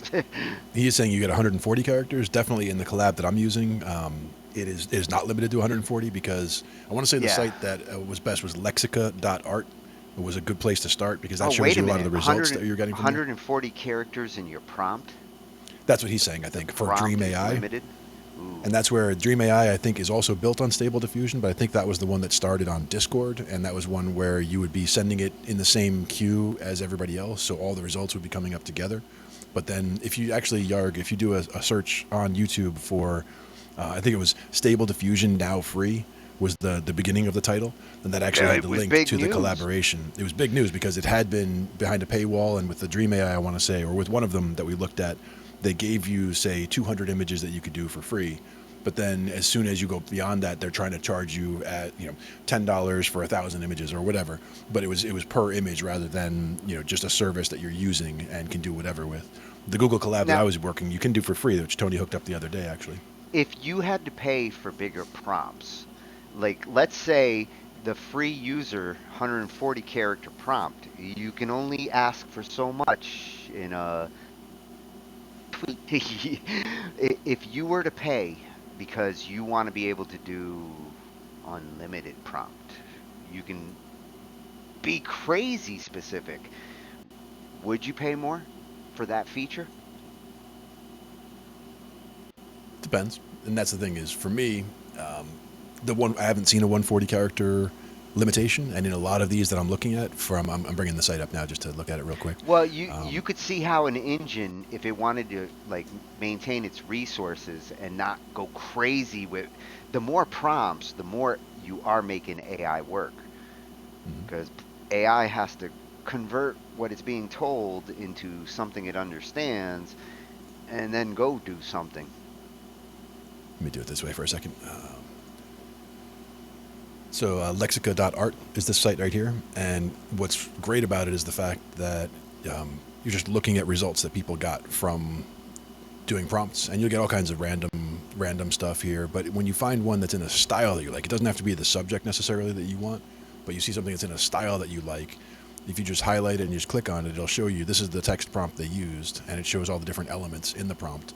So things like certain style elements or certain gloomy or sci-fi gear or whatever, you can see what all they put into the prompt, as well as at the bottom it can show you what multiple um, outputs, if there were any. Like this was just one that somebody did, but somebody could have run 5 different outputs with the same prompt, and you would see all the ones at the bottom. Also, if you like this style, you just hit explore this style, and now it does a redo of the search using that as a basis. Now everything is going to be in essentially that style or close to that style.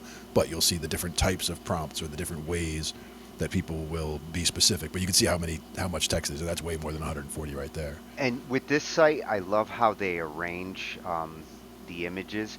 They don't waste any space. Yeah, You got exactly. different sizes, different cropping, but they utilize the space so effective. And you have a slider right here, so if you wanted to see more, you can literally slide it up so that you can get lots more images. Yeah, it feels So you like just you're in get a solid game now. density. This is like being Exactly. in a So you just, game, man.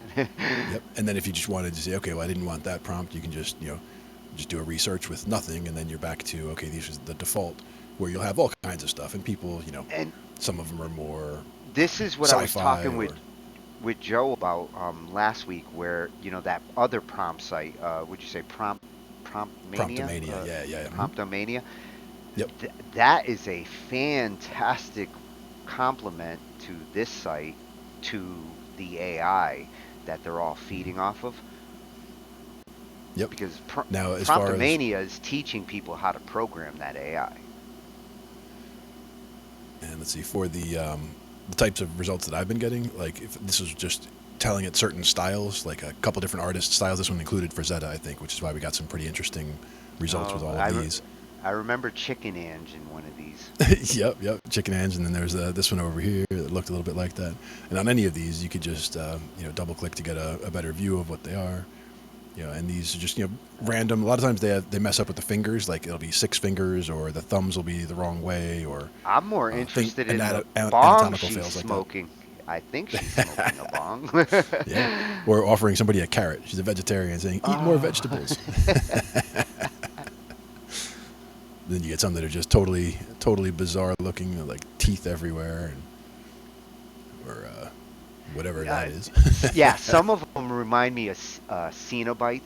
That the Yeah. Hellraiser, Clive Barker. Hell yeah, absolutely. Oh, this one, Dr. Seuss. This was a total Dr. Seuss one for me. Like the whiskers, I think, is what did it. Oh fuck yeah, that's adult Dr. Seuss, Yeah. man. And This is all of Dr. these came from the Seuss same. on acid. These were all the same prompt too. So like the wild variety that you're seeing in all of these, this was all just one run that I did where I said make me 100 of whatever these are, and the prompt right here has the details of it. So I could always just download that prompt, look in the text, and that's what I got it from. But this was something that I'd found a similar prompt on this lexica.art. And I found something I again, liked and then just copied properties from it to make having another one. having that prompt and having the key that those get generated from is like saving a file without having to save the image. And the AI is capable of building that image again and again and again with more prompt, or a fade in that it's told to do with the video AI. Mhm. We're in amazing times. Oh yeah, and this AI stuff with the art. I mean, we've kind of got into it at just the right time, like you were saying. Like it's just becoming the right time for all 2017, this. 2017, 2018, this video, or well, the graphic AI part of it seems to have kicked in right along with, like, the RTXs and the standards being raised in 3D processing. Hmm. Yeah, this Because is the all of collab this itself. is utilizing 3D. It's called NSFW Disabled NOP and WAS's Stable Diffusion Collab is the one that we're using right here. It's a Google collab, so you can do it for free. It'll make the results go right to your Google Drive rather than having to download them locally. It does a lot of good information. They've done a lot of changes. They give you a change log right here of things that they've been updating.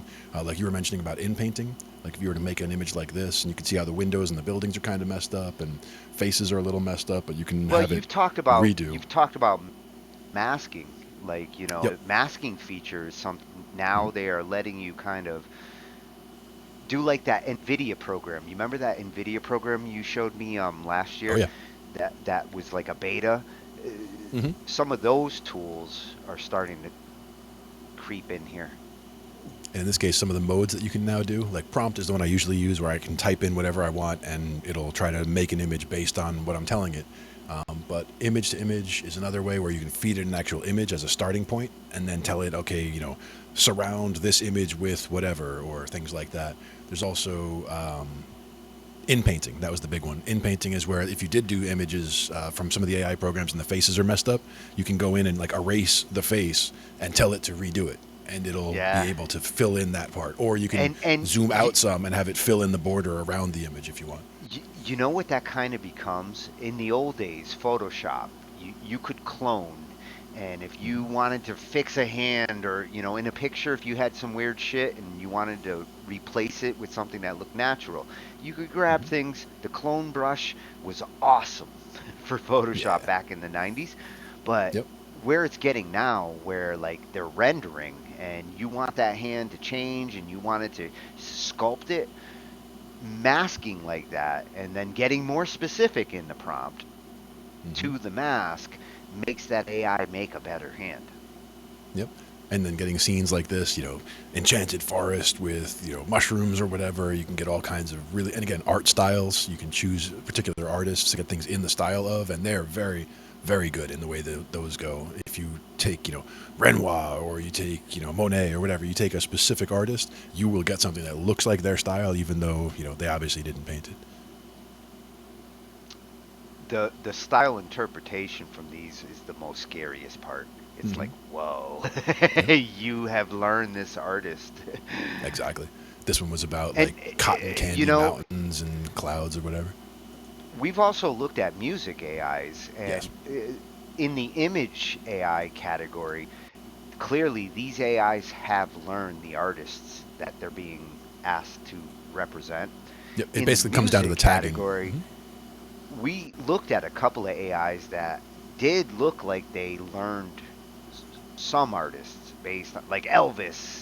The Sure. AI could do Elvis, My thought was that but that one had a much more limited data set that they fed it, where in this case, they fed it something like 5 billion images, or at least the full data set that they trained with over time was just ridiculous numbers of those images. So well, any and images, it's more what the images were tagged. So if I say, give me an epic nature scene, for example, it's not that it knows what an epic nature scene looks like, but it knows, like it can narrow down the everything that it saw previously that was tagged epic nature scene. It would use those as kind of a subset for its training for what and, it's going to look for. and this AI is going to learn from all these requests and prompts as to what it should know and learn. And if it's a good AI, like the serious AIs out there, are capable of learning for themselves once they realize what trending AIs are scary smart. Sure. They know you. Like this is why like that ad pops up because you just said a word like 5 minutes ago, and it, It's in trending your brain. AIs are like that good. They Yep, they're in already your know brain. you were gonna say that. You had no choice but to say that. There is no free will. And for these image AIs, like learning the artists themselves and then learning what people are asking for and how they're asking for it. An AI that wants to learn more about the creative side of it will learn to blend it. Hmm. Yep. And all these images here were made from the other version of one of the other Google Collabs AI art program that I was using previously. I haven't got the new ones that I've made all into here, but I've got, I mean, literally at this point, thousands. I want to say it's about 20 gigs, I want to say, of these images that I've generated in the last, what is it, month and a half since I started generating some of these. And it's just come up with ideas and just start some generating out and check them out later and, you know, go from there. And Trying to think of different scenes that would be useful and different color schemes, all that. a lot of the ones we've actually looked at as it's really kicked off are working together at this point. They're interacting or have become, Stable Diffusion really has a nice engine that Hmm. it they will set some Take it standards easy, Yarg. in all of this. Hmm. He's Uh, taking off. Good night, matey. We'll be back next week with some more IT. Absolutely. I'm gonna Probably be a getting on pirate this towards. Halloween. Oh, that'd be awesome. And that's the thing is, we already have the filters too. We got our little snap cam filters. You got a little parrot on your shoulder. Oh fuck yeah! If Ange can be a pirate, I can too. Yep, yep. We can all be pirates, mate. Everyone's allowed. But yeah, that's definitely a lot of fun. The art program there, as well as the music one, like we'd said before. That same Google collab that I'm using for the artwork, we had one for the sound as well. But again, I think it was because it was a much smaller data set that we were training on, and also music is a very different animal than Yeah. images. So I get that there's a lot of difference there, and that as you're moving forward in a song, it's kind of like a chess game where there's only so many moves you can make at the beginning, but each move that you make opens up whole new branches of opportunities that would not have been there before. So same in a song, as you get to note 35, you're somewhere totally different than you would have been in a different song where you got to note 35. And if you think about the music AI, part of what you're teaching it is recognition of certain music. Like this is what Bach sounds like. This is what Mm-hmm. Beethoven. This is what jazz sounds like. Yep. Um, Part of what the AI has to learn is that, which is debatable, subjective, and we argue about it sometimes in the back Mm-hmm. rooms. Absolutely. But eventually, the AI gets that part sorted out, and still has the challenge of trying to come up with original thought to take a style, uh, or blend something you give it into, make this sound like Bach made it. I could see an AI trying Yeah. to do that. And actually, it was one of the other YouTubers that we like a lot. Nare Soul is the one on the piano, and she was the one who did in the style of and the deep dives like ragtime or bebop as digested by a classical musician. She did the ones like that. She also Oh, did ones like her Happy study, Birthday. Hmm. her study of style Yes, and emotion in music. yes, yes. She is like, I wish I had her as a teacher. Yeah, and even just a couple of the way she did a couple of those videos, especially one of them was Happy Birthday in the style of, let's say, 10 classical composers or whatever it was. And as she's playing each one, it not only does it sound like it's perfectly in that composer's style, but she actually is doing, popping up on screen, what elements of what she's playing define that person's style. So it'll be, flashy arpeggios or repeated motif or whatever, like each thing as she's incorporating it, popping up on the video. So it's really useful to watch a few times through and really get the feel for which elements are defining that particular style. When you're learning music, the best thing you can do is have great visuals to go Hmm. with the music learning you're doing, Oh yeah. and you can see some of this music theory we talk about sometimes if it's presented right. Sound theory, like when you're listening to something and uh, what it looks like, when it's properly visualized, everybody gets it. Hmm. Yep. And that's where, again, that's one of those things. When I find stuff that is very useful like that, I'll copy it, I'll bring it into my folders, and I'll try to incorporate it into the visuals that I'm using. Like some of the ones that we looked at the other day, where I have my minor pentatonic and my minor and the cage system over here and how it relates to all the different positions, and it looks like a big mess. But for me, it's more just having Well, it up in front of me and staring at it. I love all these great charts we get to have these days, thanks to YouTube and Google. Like, man, Exactly. if I had those charts back in the 80s, I wouldn't have had a problem. I think one of the earliest ones that I remember stumbling across like that I really liked the presentation of was that the drum one, where it was circular instead of showing the drums as a line, because it makes so much sense. Where if you have 4 beats and you're going around the circle and you just keep coming back to the top each time. Once he said, and this was from 20 years ago or whatever, it was the guy's doctoral thesis that he was talking about using this circular Oh method shit, for categorizing the drum he beats. better have gotten an A+ on that one, because that changed my mind on loop Hmm. drum loop programming, like you were saying. Yep. That changed my mind. Like, I want to use something like that to build my beat. And that was also incorporated technically into the way they do GarageBand, really, because in GarageBand, a lot of the way the loops go, they do go in a circle like that. So whether it's a loop or a 30-second loop, it's still going to be a circle. It'll just sweep at half the speed if it's half the size. So that was always cool Yeah, too, seeing the way that works. Groove Agent, Steinberg Groove Agent, one of Yeah, the yeah. ones that I've been playing with. Um, It doesn't. It has an option for that. It has a view that you can go to and see it that way. Yeah, And I always liked it. Like the only time I've ever used it, I always went to that view to build the complexity of my beat.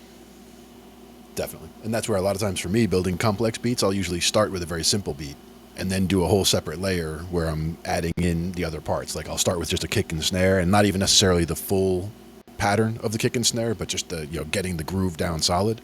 And then the second layer through would be all the accent stuff Yeah, to get yeah, it yeah. feeling And better. with the circle approach there, how you set the complexity across the quarters, because Hmm. it ends up breaking up into quarters anyway. With Groove Agent, Yep. you could swing the complexity across any Hmm. time in the circle. It's like dealing with So the that towards clock the end of almost. in that 9 p.m. to midnight quarter, you have it like really building up, for example, so that it Yeah. then hammers into that one, and so every time it comes around, bam, and have it build up every time around. But you might And only want to do that every other measure, so you might have it be a longer and phrase. you might only want to do it on certain drums. So Yep. like you can say no hi-hats or Hmm. emphasis on hi-hat or toms. Lots of tom rolls, yeah. It was a really cool drum arranger. Hmm. It's just so complicated. Like it Hmm. it wore me out trying to learn it. Right, right. And I typically love Steinberg products, and I used to use Groove Agent 3 back in like Hmm. 2004 to like 2008. I jumped on their 6, a couple years ago, and it changed so drastically and got really hard to. This is not the same program Hmm. from which I started. These are not my droids. These are not the droids you were looking for. Gotta get Son that of a hand bitch. waving. Now, what about what key would we do a Vienna waltz in? Should that Italian be swing. should that be major or minor?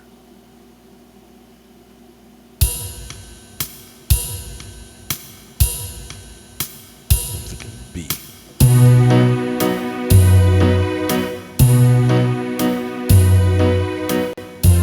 Not to the F then. B, perhaps.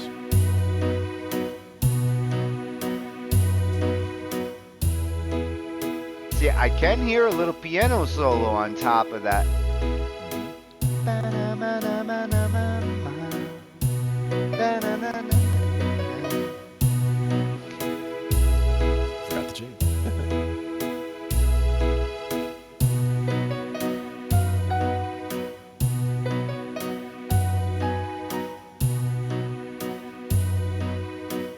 You said it was B to G I think I was again? going B to E actually. Oh, B to E.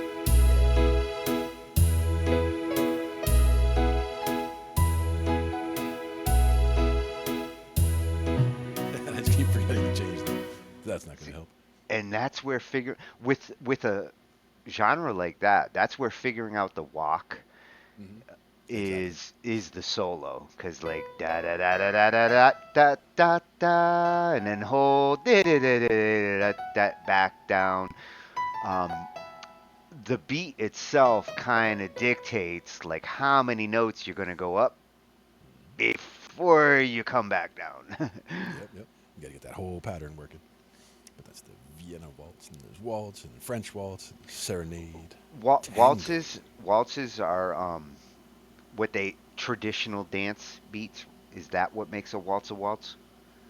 Like a four-step I think waltz. it's I think it's the, well, for the polka, it's the umpapa. For the waltz, it is also the time signature essentially, where all of the waltzes are going to have that same kind of 1, 2, 3 going on. So Oh, it's it's time signature based, like yeah. 3, 4, These are all 3s. 7, 8. These are all threes. So 3, 4 is where you're doing like 1, 2, 3, No 1, 2, 3, wonder I could 1, never 2, fucking play them. and then another waltz also 1, 2, 3, 1, 2, 3, Yeah, and then French you're waltz. you're right. Ba ba, Yep. ba ba. And then the serenade. Okay, that one's not very Okay, that's exciting. just a damn cowbell. Or no, a Tinkerbell. More cowbell. Now the tango, that could be interesting. So tango, I'm gonna think Tango. we're gonna go tango in D.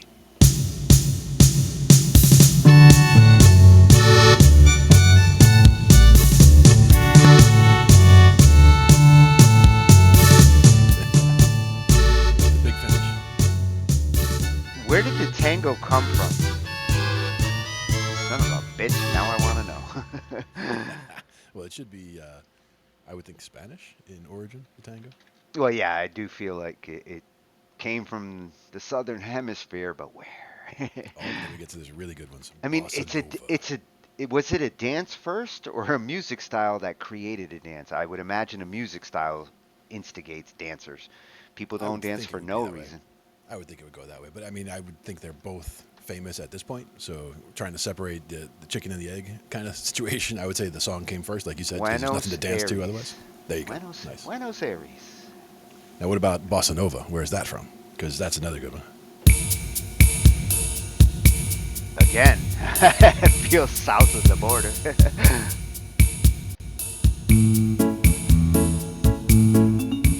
Ah, Rio de Janeiro.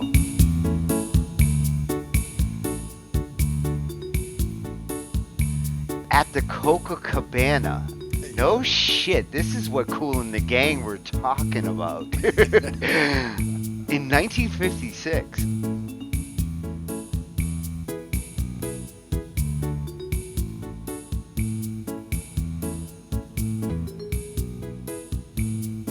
It's a nice counterbounce. Like I like how the bass and the drums establish one bounce, Yep. and the competing bounces are almost like another genre. Yeah, you get a nice little bounce pop. I've always been a big fan of bossa nova, and that's bossa nova one. There's also a second one, bossa nova two. Maybe we'll do that one in C. But it's always the bounce that you hear, that signature bounce. That's going from Yeah. the root to the five under it. So that's going from the C to the G.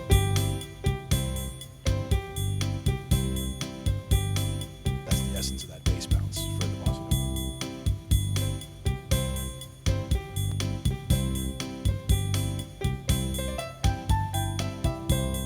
Yeah, again, the direction of the solo, you can feel off the bounce. Yep. Now this one might have a little too much cowbell compared to the other. Let's put the first one. It's a little bit more mellow. Yeah, you got a whole fucking measure to just rip in one direction. You do those little pullbacks though, because you're cool. That's what you should just jump in on it. You know, it's just one hit or the other. I killed both my music machines tonight. That's right. That's right. Now, dead, or they'll be okay. They're still complaining. That's the.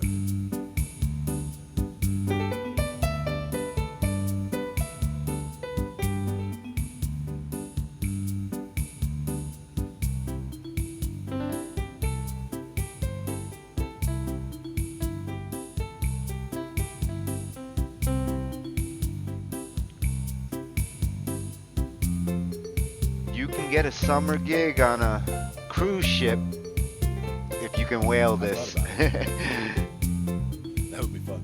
Oh, dude, they hook you up while you're on there. My understanding is also you play a lot. Right? You're playing many hours a day. Yeah, it depends whether you're playing in like the bars part or the. I wouldn't mind playing in the bar on a cruise ship for a couple of months every year. That would be Yeah. something I look forward to. I've literally thought about it, and the fact that doing as many cover tunes as I have in each of these bands, and you know, I've never been opposed to any particular style. So like somebody says, "Hey, let's learn a country song. Hey, let's learn an opera song. Hey, let's learn this." I'm like, "Let's learn whatever." I'm open to learn whatever I can because you can Yeah, pull different things from different styles and I merge them all in, together. I inhaled like 1,800 tracks in the last 2.5 years, Hmm. just learning the parts. Exactly. It's funny how little you actually have to work at learning once you do pick up on that key and so many songs that I should have known way before. I didn't Hmm. know until I tried them, and I'm like, son of a bitch, that is another 1 5 4 6, Exactly. and it's just how it hits. Which And it's just about the bounce, yeah. you have to get intimate with a song to really appreciate it, and if you do, it helps you to write your own. Hmm. Absolutely. And again, the fact that everything's wide open, so you can just whether it's major pentatonic, minor pentatonic, just go. Just lace them up and go and see what you get. Like in this case, it's samba. So let's say samba in D flat.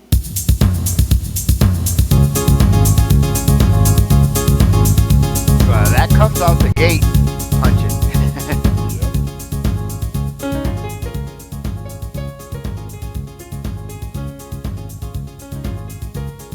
It really does lend to a different kind of solo there. Yeah,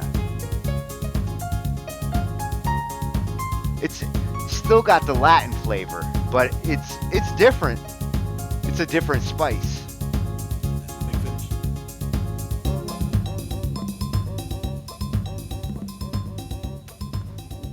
And a fade out. Ooh, ooh, the fancy fade out. I'll tell you, the Latins got some of the best percussion. Oh yeah, absolutely. I mean, I love Indians percussion. There's some real, and Japan. Oh, I didn't even know what a taiko was Sure. Yeah, yeah. until I started having to use it all over the place for And Kyoto is one of tracks. those. I think it's one of the stringed ones that gets very percussive, kind of like the pizzicato strings. Oh, every good sampler should have Piz. Now, is that Lots you and doing that, lots or of is Piz. that you doing that, or is that coming from somewhere random now?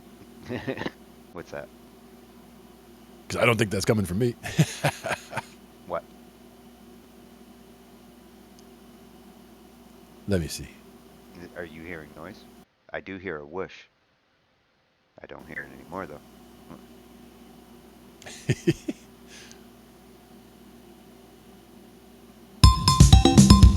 Yeah, not my keyboard.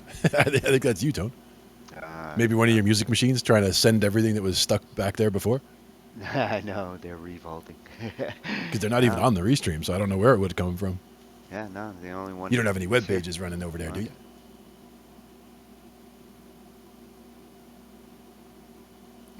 It's definitely several songs at once, though. you're hearing music. It's not me. There's nothing playing over here. Interesting. 'Cause I'm definitely hearing music. Let me see here.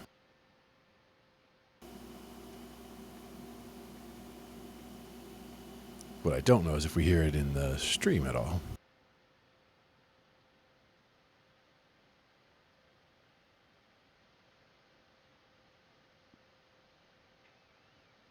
Yeah, now I don't hear anything.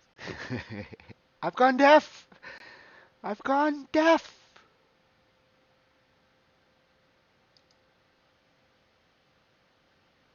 But I'm not blind. I can read your lips. If you speak slowly. You're not deaf either. I still make noise. Am I making the weird noise you're talking about?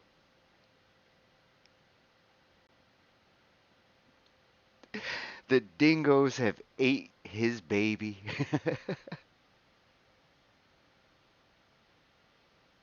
Nope, no audio.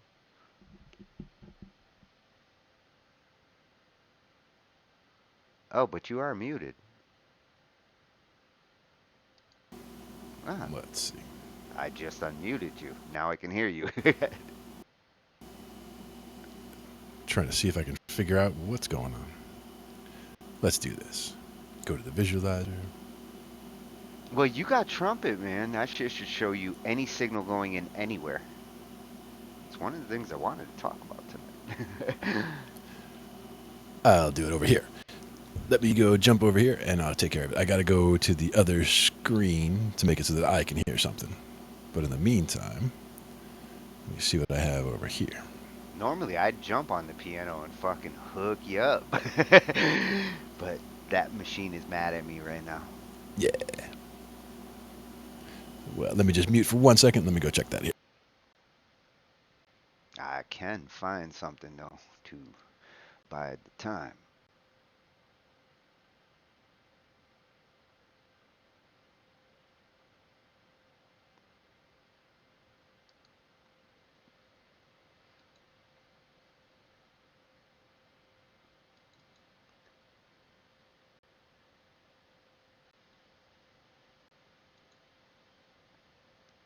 No, I think that's got it. Now, you guys didn't hear any music the whole time, right? No? Okay. Yeah, for me, I had piano music go from at least 2 or 3 different sources, just running from nowhere, and I've got no web pages open. I'm like, what is going on? Are your neighbors like No, this is basically the answer was to go to the ear trumpet, and I can see that there was just something that, giving me full signal, so I just went down to 0, done. Yeah, and see, this is what I was talking about with those YouTube tabs. Like, Yeah. they changed their behavior like 9, 10 months ago, and it really it might have even been longer. But background tabs, in some cases, especially with YouTube, sometimes can be locked and loaded, and it only needs an excuse to turn on. Yeah, and this gave itself an excuse for sure. Yeah. But I'm like looking through now, even it's like I still don't see where it was coming from or where it could have been coming from. But oh well, The I'm not worried about it. It's down to 0. computers So are it's, taking over. The that's right. computers are taking over. She had to grab my trackball. Computer, stop it! It's not listening.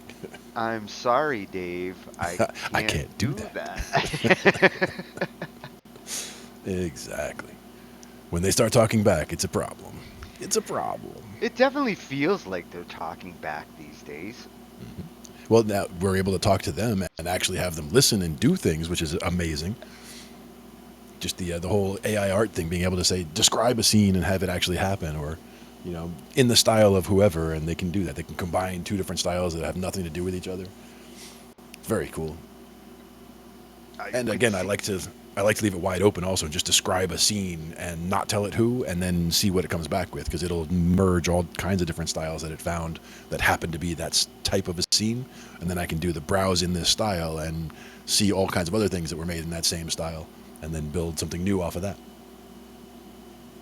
As Definitely that cool. AI gets smarter and becomes sentient life, which I think is what the See, whole at this point, purpose of AI development. that one won't, because that's not a general purpose AI. It is specifically a neural network trained for those images. And that's what I was It's saying, the is no matter, it beginning can't get smarter, of but the general purpose AI is coming, and this is a major part of it. Like psychology in a mechanical brain will come from creative AIs like Stable Diffusion. Big time. and all the experience that they built up over time, from the other AIs that are there.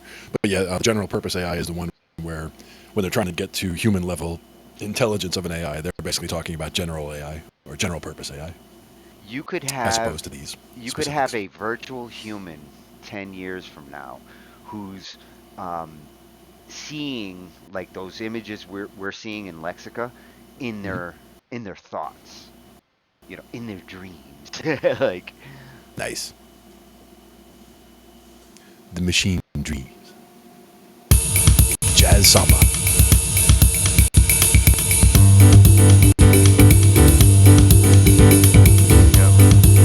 that's a little fast, a little racy.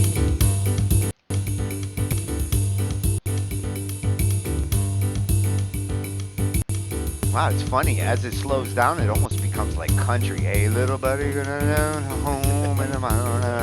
It's a Bruce Springsteen. I got a great desire. I'm on fire, yes. We made Glenn play Bruce Springsteen. You see what you bastards did? Jazz samba.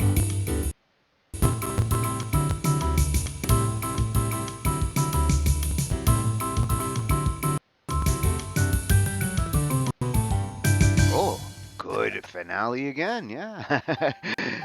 It really does have a knack for those. I would like to get all those finales just Hmm. for influence Yeah. because that's a good library of every kind of way to end. Well, even right there, that little piece at the end, like what I picked out from that is it sounds like they're just going diatonically down and doubling up on. They're going. They're only skipping the A on the way down, basically. So they're doing everything in the key of G, but skipping the two, doubling up on the top, doubling up on the D. That's kind of the way that one finished out, I think.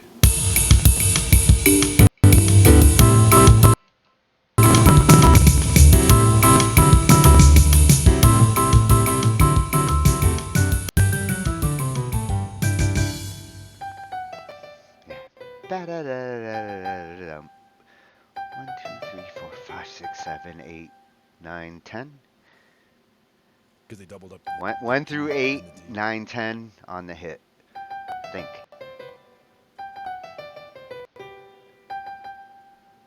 Something like that. But And yeah, a the idea double just hit being on that, the like, start. yep, Yeah. double hit on the start and the D. Such a great way to approach a, like, drum beat in that Yeah. particular case. Yeah, and that's what I really like about that is like hearing something like that and be like, ooh, that's different, and then just try to figure out what it is that I liked about that, and then try to incorporate that later. And then the mambo. Oh, mambos are fun, man. That's stoner genre.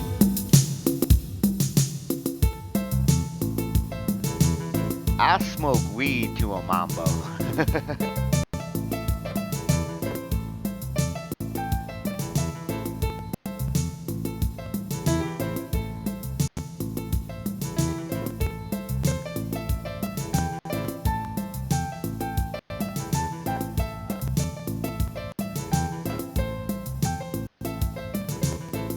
And nothing is totally driving the sound. It's all just a combination of wheels turning and music motion.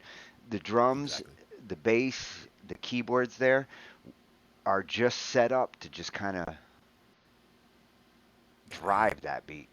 And that's the thing is for that, that could just hang out there in A minor all day. Like that's one where that was just A minor the whole time. Like you could just With stay that A minor kind of all day, or you with could that just kind of you add drum in an E beat, minor, E minor.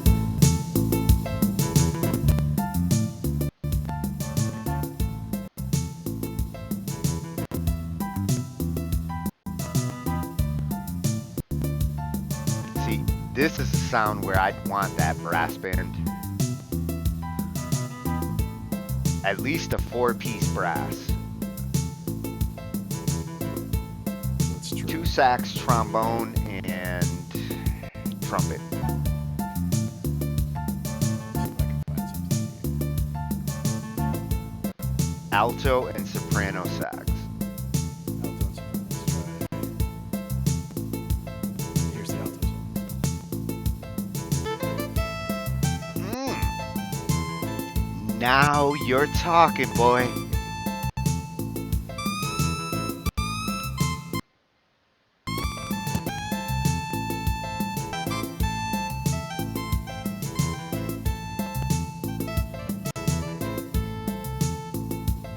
soprano sax.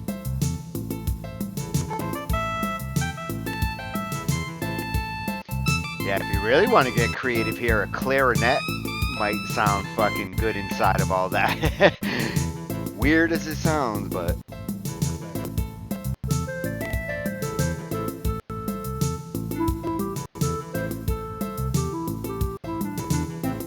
oh, especially when you go down a little bit. If oh, dude, that's a good sample. Got into the section where it changes the key though. Well, it has some of the low farts because a good sample that's an instrument that breathes at certain notes.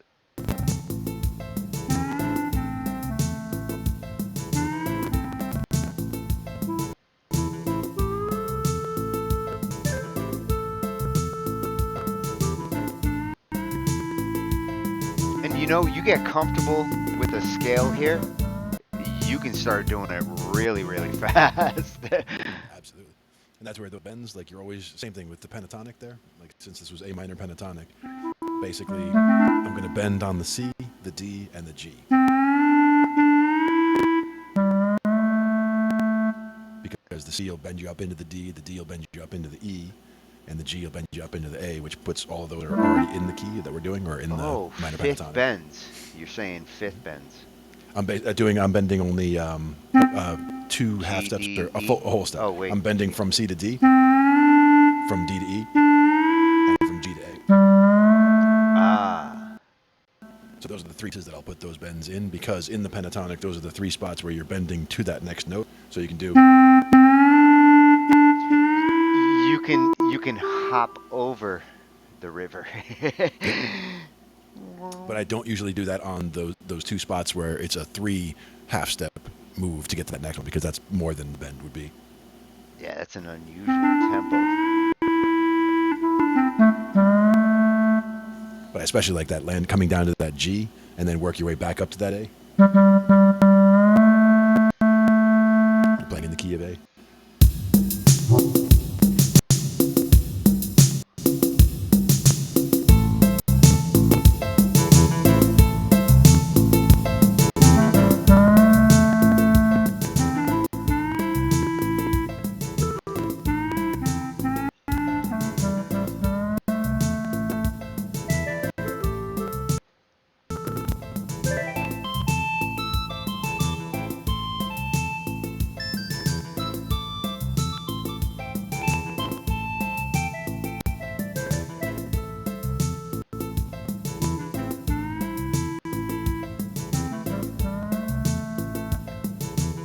It's funny how those like wind and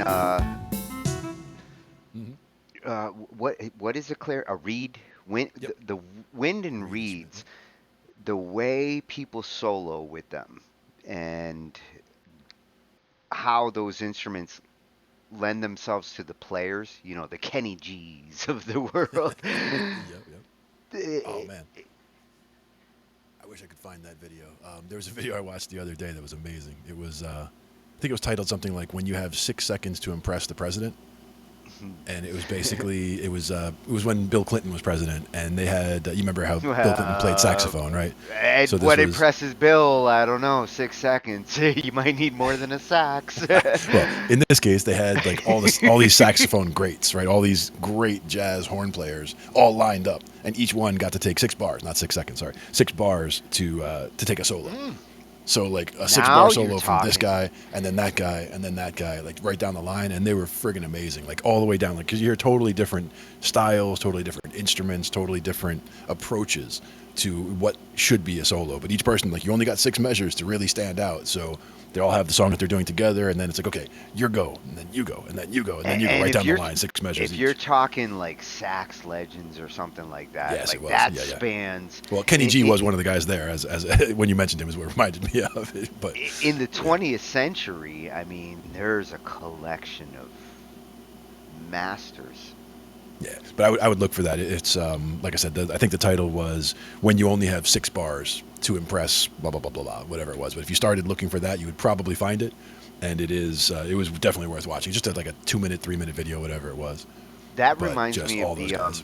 I was watching one the other night that had like Clapton, Hmm. Yeah, total yeah. bunch of blues guitarists Like a who guitar fest with like 10 of them on stage. Yeah, yeah. I thought it was like the Rock and Roll Hall of Fame, like performance or something. Like they were the biggest fucking names in blues guitars that were still alive. Yep. And I've seen a couple of shows like that, and they're just amazing. Like just watching them go back and forth and trading, trading twos, trading fours, whatever they're doing. Just the way they always seem so eager to share and humble in what they're doing, and trying to showcase the other person a lot of times. Well, and because they're bluesmen, bar passing, Hmm. it's like those bands where throwing the song frisbee. You know that Hmm. Japanese band you're constantly showing me that Yeah, those Tokyo girls that Grove are Jushi, just, Tokyo dude, Grove, the Groove the Joshi. Yeah, way the way these girls like pass the music baton to each other.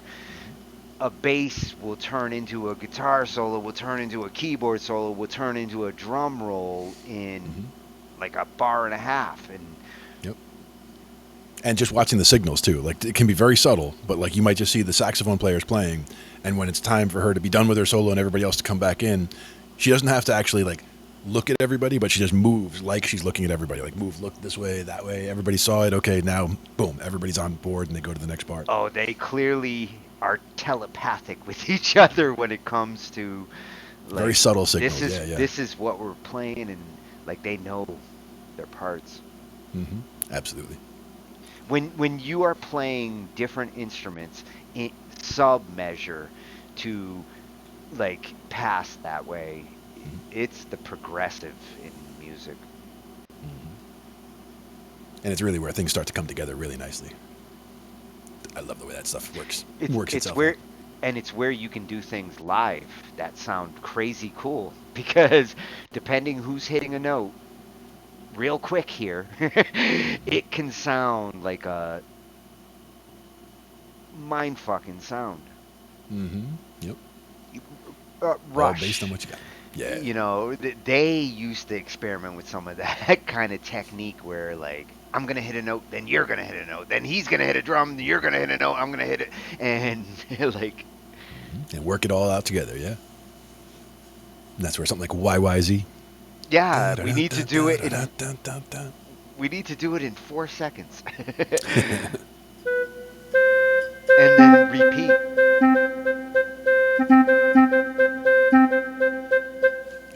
YYZ That in the key of C. that was the one I was thinking of too. When I said Rush, yeah, like I did so many of theirs going through the R's, and YYZ was still like Arr. yeah, R. YYZ was though like one I was looking the most forward to. It was just at the fucking end. You start with Y. Got to get all the way down there. Yeah. Well, a lot of the Rush was actually in the higher letters, like New World Man. Yeah. Oh, I love that one. That's the thing Oh is New yeah, World Say, Man, that half was the a world that was one that I really enjoyed. I'd for a totally always different wanted style. to, and I'd always wanted to learn it, and it was just like, okay, I'm gonna cover it. Show me. Yeah. What about Lakeside Park? That's one that's like it's short. It's a totally different style than most of the others, and it's kind of more light and breezy, I guess I would say. Oh, you played Lakeside Park for me. I Yeah. think I did. Yeah, yeah. And that's one of those that was like doesn't sound like a lot. It's not the heavier side of Rush or anything, but very cool. And one of my absolute favorites though is the trees. That was always a great one. The story in the trees is just amazing. The lyrics and the way that it all comes together, and very amazing song. The trees. The biggest surprise I got during all that was that La Village one. Yeah, La Villa Strangiato. True. Yeah. I had never heard that one before, and I couldn't believe that one slipped past my radar. Oh yeah. Well, that's the one I mentioned to RJS the other night because we actually have one that's in progress on that. And I mean, I got part of the bass part down, but I really need to go back and revisit it, and it's gonna take some work to get through those parts because Well, there's some parts where things get really complicated. and that's one of those songs that like you just appreciate for the journey it takes you on. Yeah, absolutely. Love it. And the fact that the video, I want to say, was in what 27 parts. Like they literally broke it down into different movements, where like this movement might only be 4 measures or whatever, and then it breaks to a whole other section. But songwriting style, this is not verse chorus out. You know, Yeah, it's got this a lot was more the to most untraditional songwriting approach that I fucking love. it. And that's also where somebody like Pink Floyd, with one of my favorites of their long songs, is "Atom Heart Mother," which is like a 23-minute long Oh song. yeah. And it just takes you on. It's an adventure because you're going through all kinds of different things. You got motorcycle sounds, you got crescendos, and you got orchestral parts, and you got quiet parts with just footsteps and dripping sounds and stuff. And It's pretty Pink crazy. Floyd really made a fucking success of doing that with their albums, like always out of the box arranging, like 20-minute song, fuck you record company, we'll make a 30-minute song if you don't like it. You don't like it? We do. Yeah, I'm gonna make the whole album one song. Yeah. Well, that was Echoes live at Pompeii. And But that's one of my favorites there. You know why they could do that? Because back in the 60s, they were fucking mailing that shit. None of them were recording in the same studios. Like Yeah. one would do their part and then it would get mailed to somebody else who had the right equipment and could add their parts. They were doing what we do on BandLab now and we Yep. take for granted. They were doing that in the 60s because They were making that work. Yeah. somebody was like hooking them up with money. Yep. And hey, hook me up with some money and we'll make music. Ah! Well, back then you had to have a lot of it to record that way. Oh yeah. Most professional musicians back in the 60s were still recording in dingy studios down south. Sure. Absolutely. Yeah, we are coming up onto the band lab limit here. I think we got about 6 minutes before it's going to Yeah. shut us off. Let's see what BandLab does at this point. This is now a BandLab test. Yep, because in the past it was always cutting us off right about at 4 hours. But Well, then I we had like that to short period where it was at an hour. Remember that? I mean, that was always fun. I like to test the system once in a while. Yeah, and see what kind of changes they've made, if any. Poke it, see if it's alive. Yep. Poke it with some mumbo.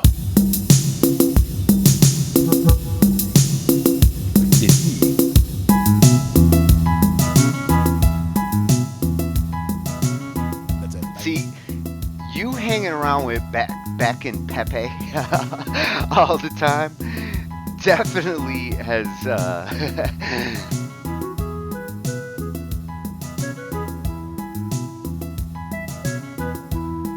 it's settled into your noggin.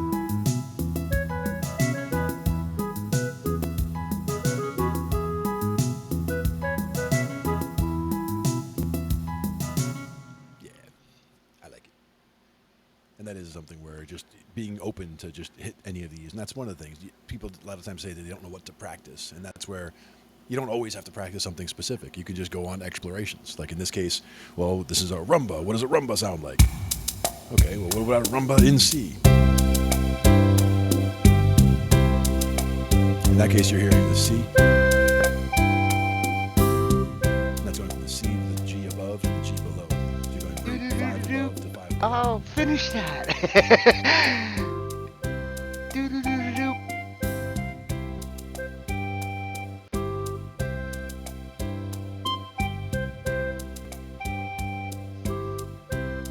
There's little aspects of a particular you, song style. you can have a lot of fun exploring a basic drum beat that way.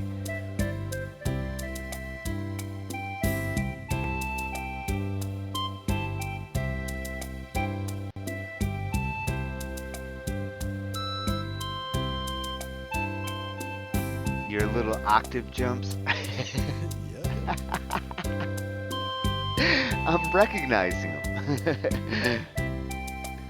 You know, it takes a little bit of time to get to know other artists' real styles, like their solo styles, their rhythm approach. I spent a decade with, thankfully, back in the 90s, a lot of the same members. I was kind of spoiled. I had a high school band that still jammed after high school. Oh, thank you. They like the sound of the music there. That's the Casio rumba built in. And that makes it nice and easy. And then we just add stuff on top. So it's nice. Good little explorations. Playing with layers. Yep. Layers and trying to keep it simple too. That was another thing is trying to put everything into one layer or into one thing doesn't always help. But doing something like this, you're kind of easing your way into it. You're hearing what Well, the bass structure is, and you put a little melody on top, and then you can build out from around there. with something like this, you're setting the mood. You're putting out some flowers and, and making the table look pretty. Yep. And now if you were to try to translate that to, you take that whole idea that we were just doing, like rumba in C. So, like we're saying that low bar doing that. Then if we tried to just incorporate that ourselves and say, okay, without that going on, try to.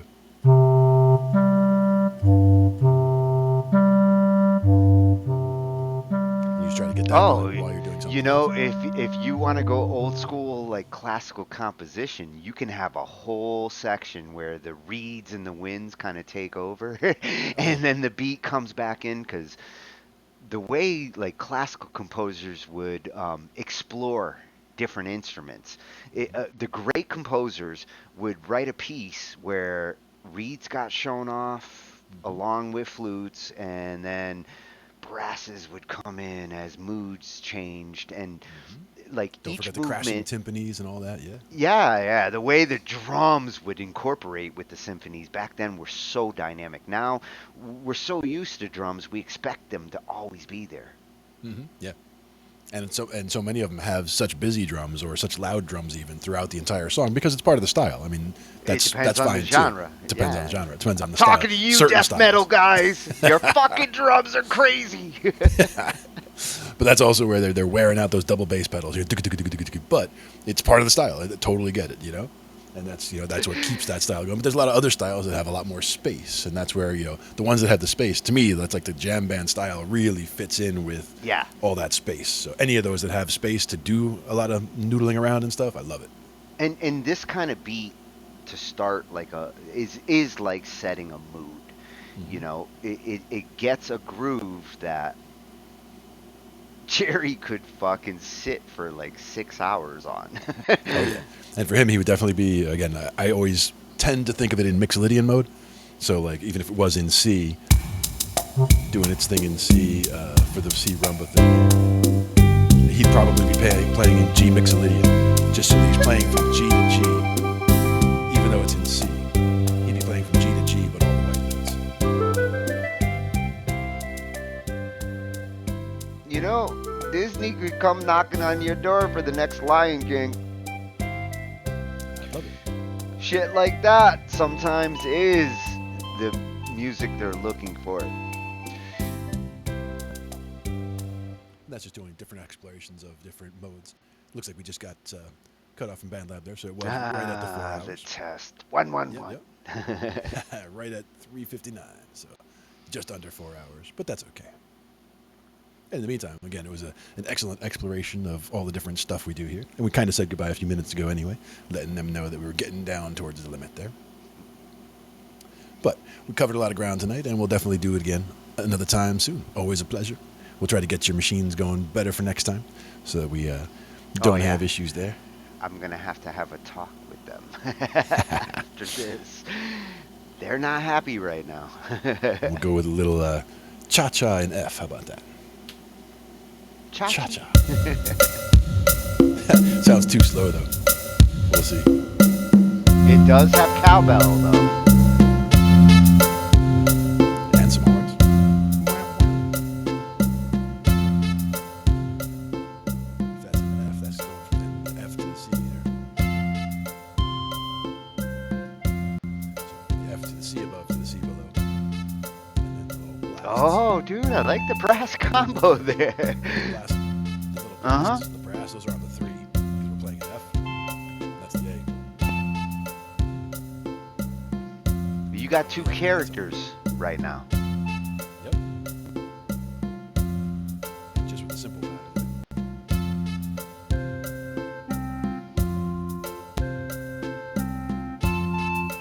All right, you're hired.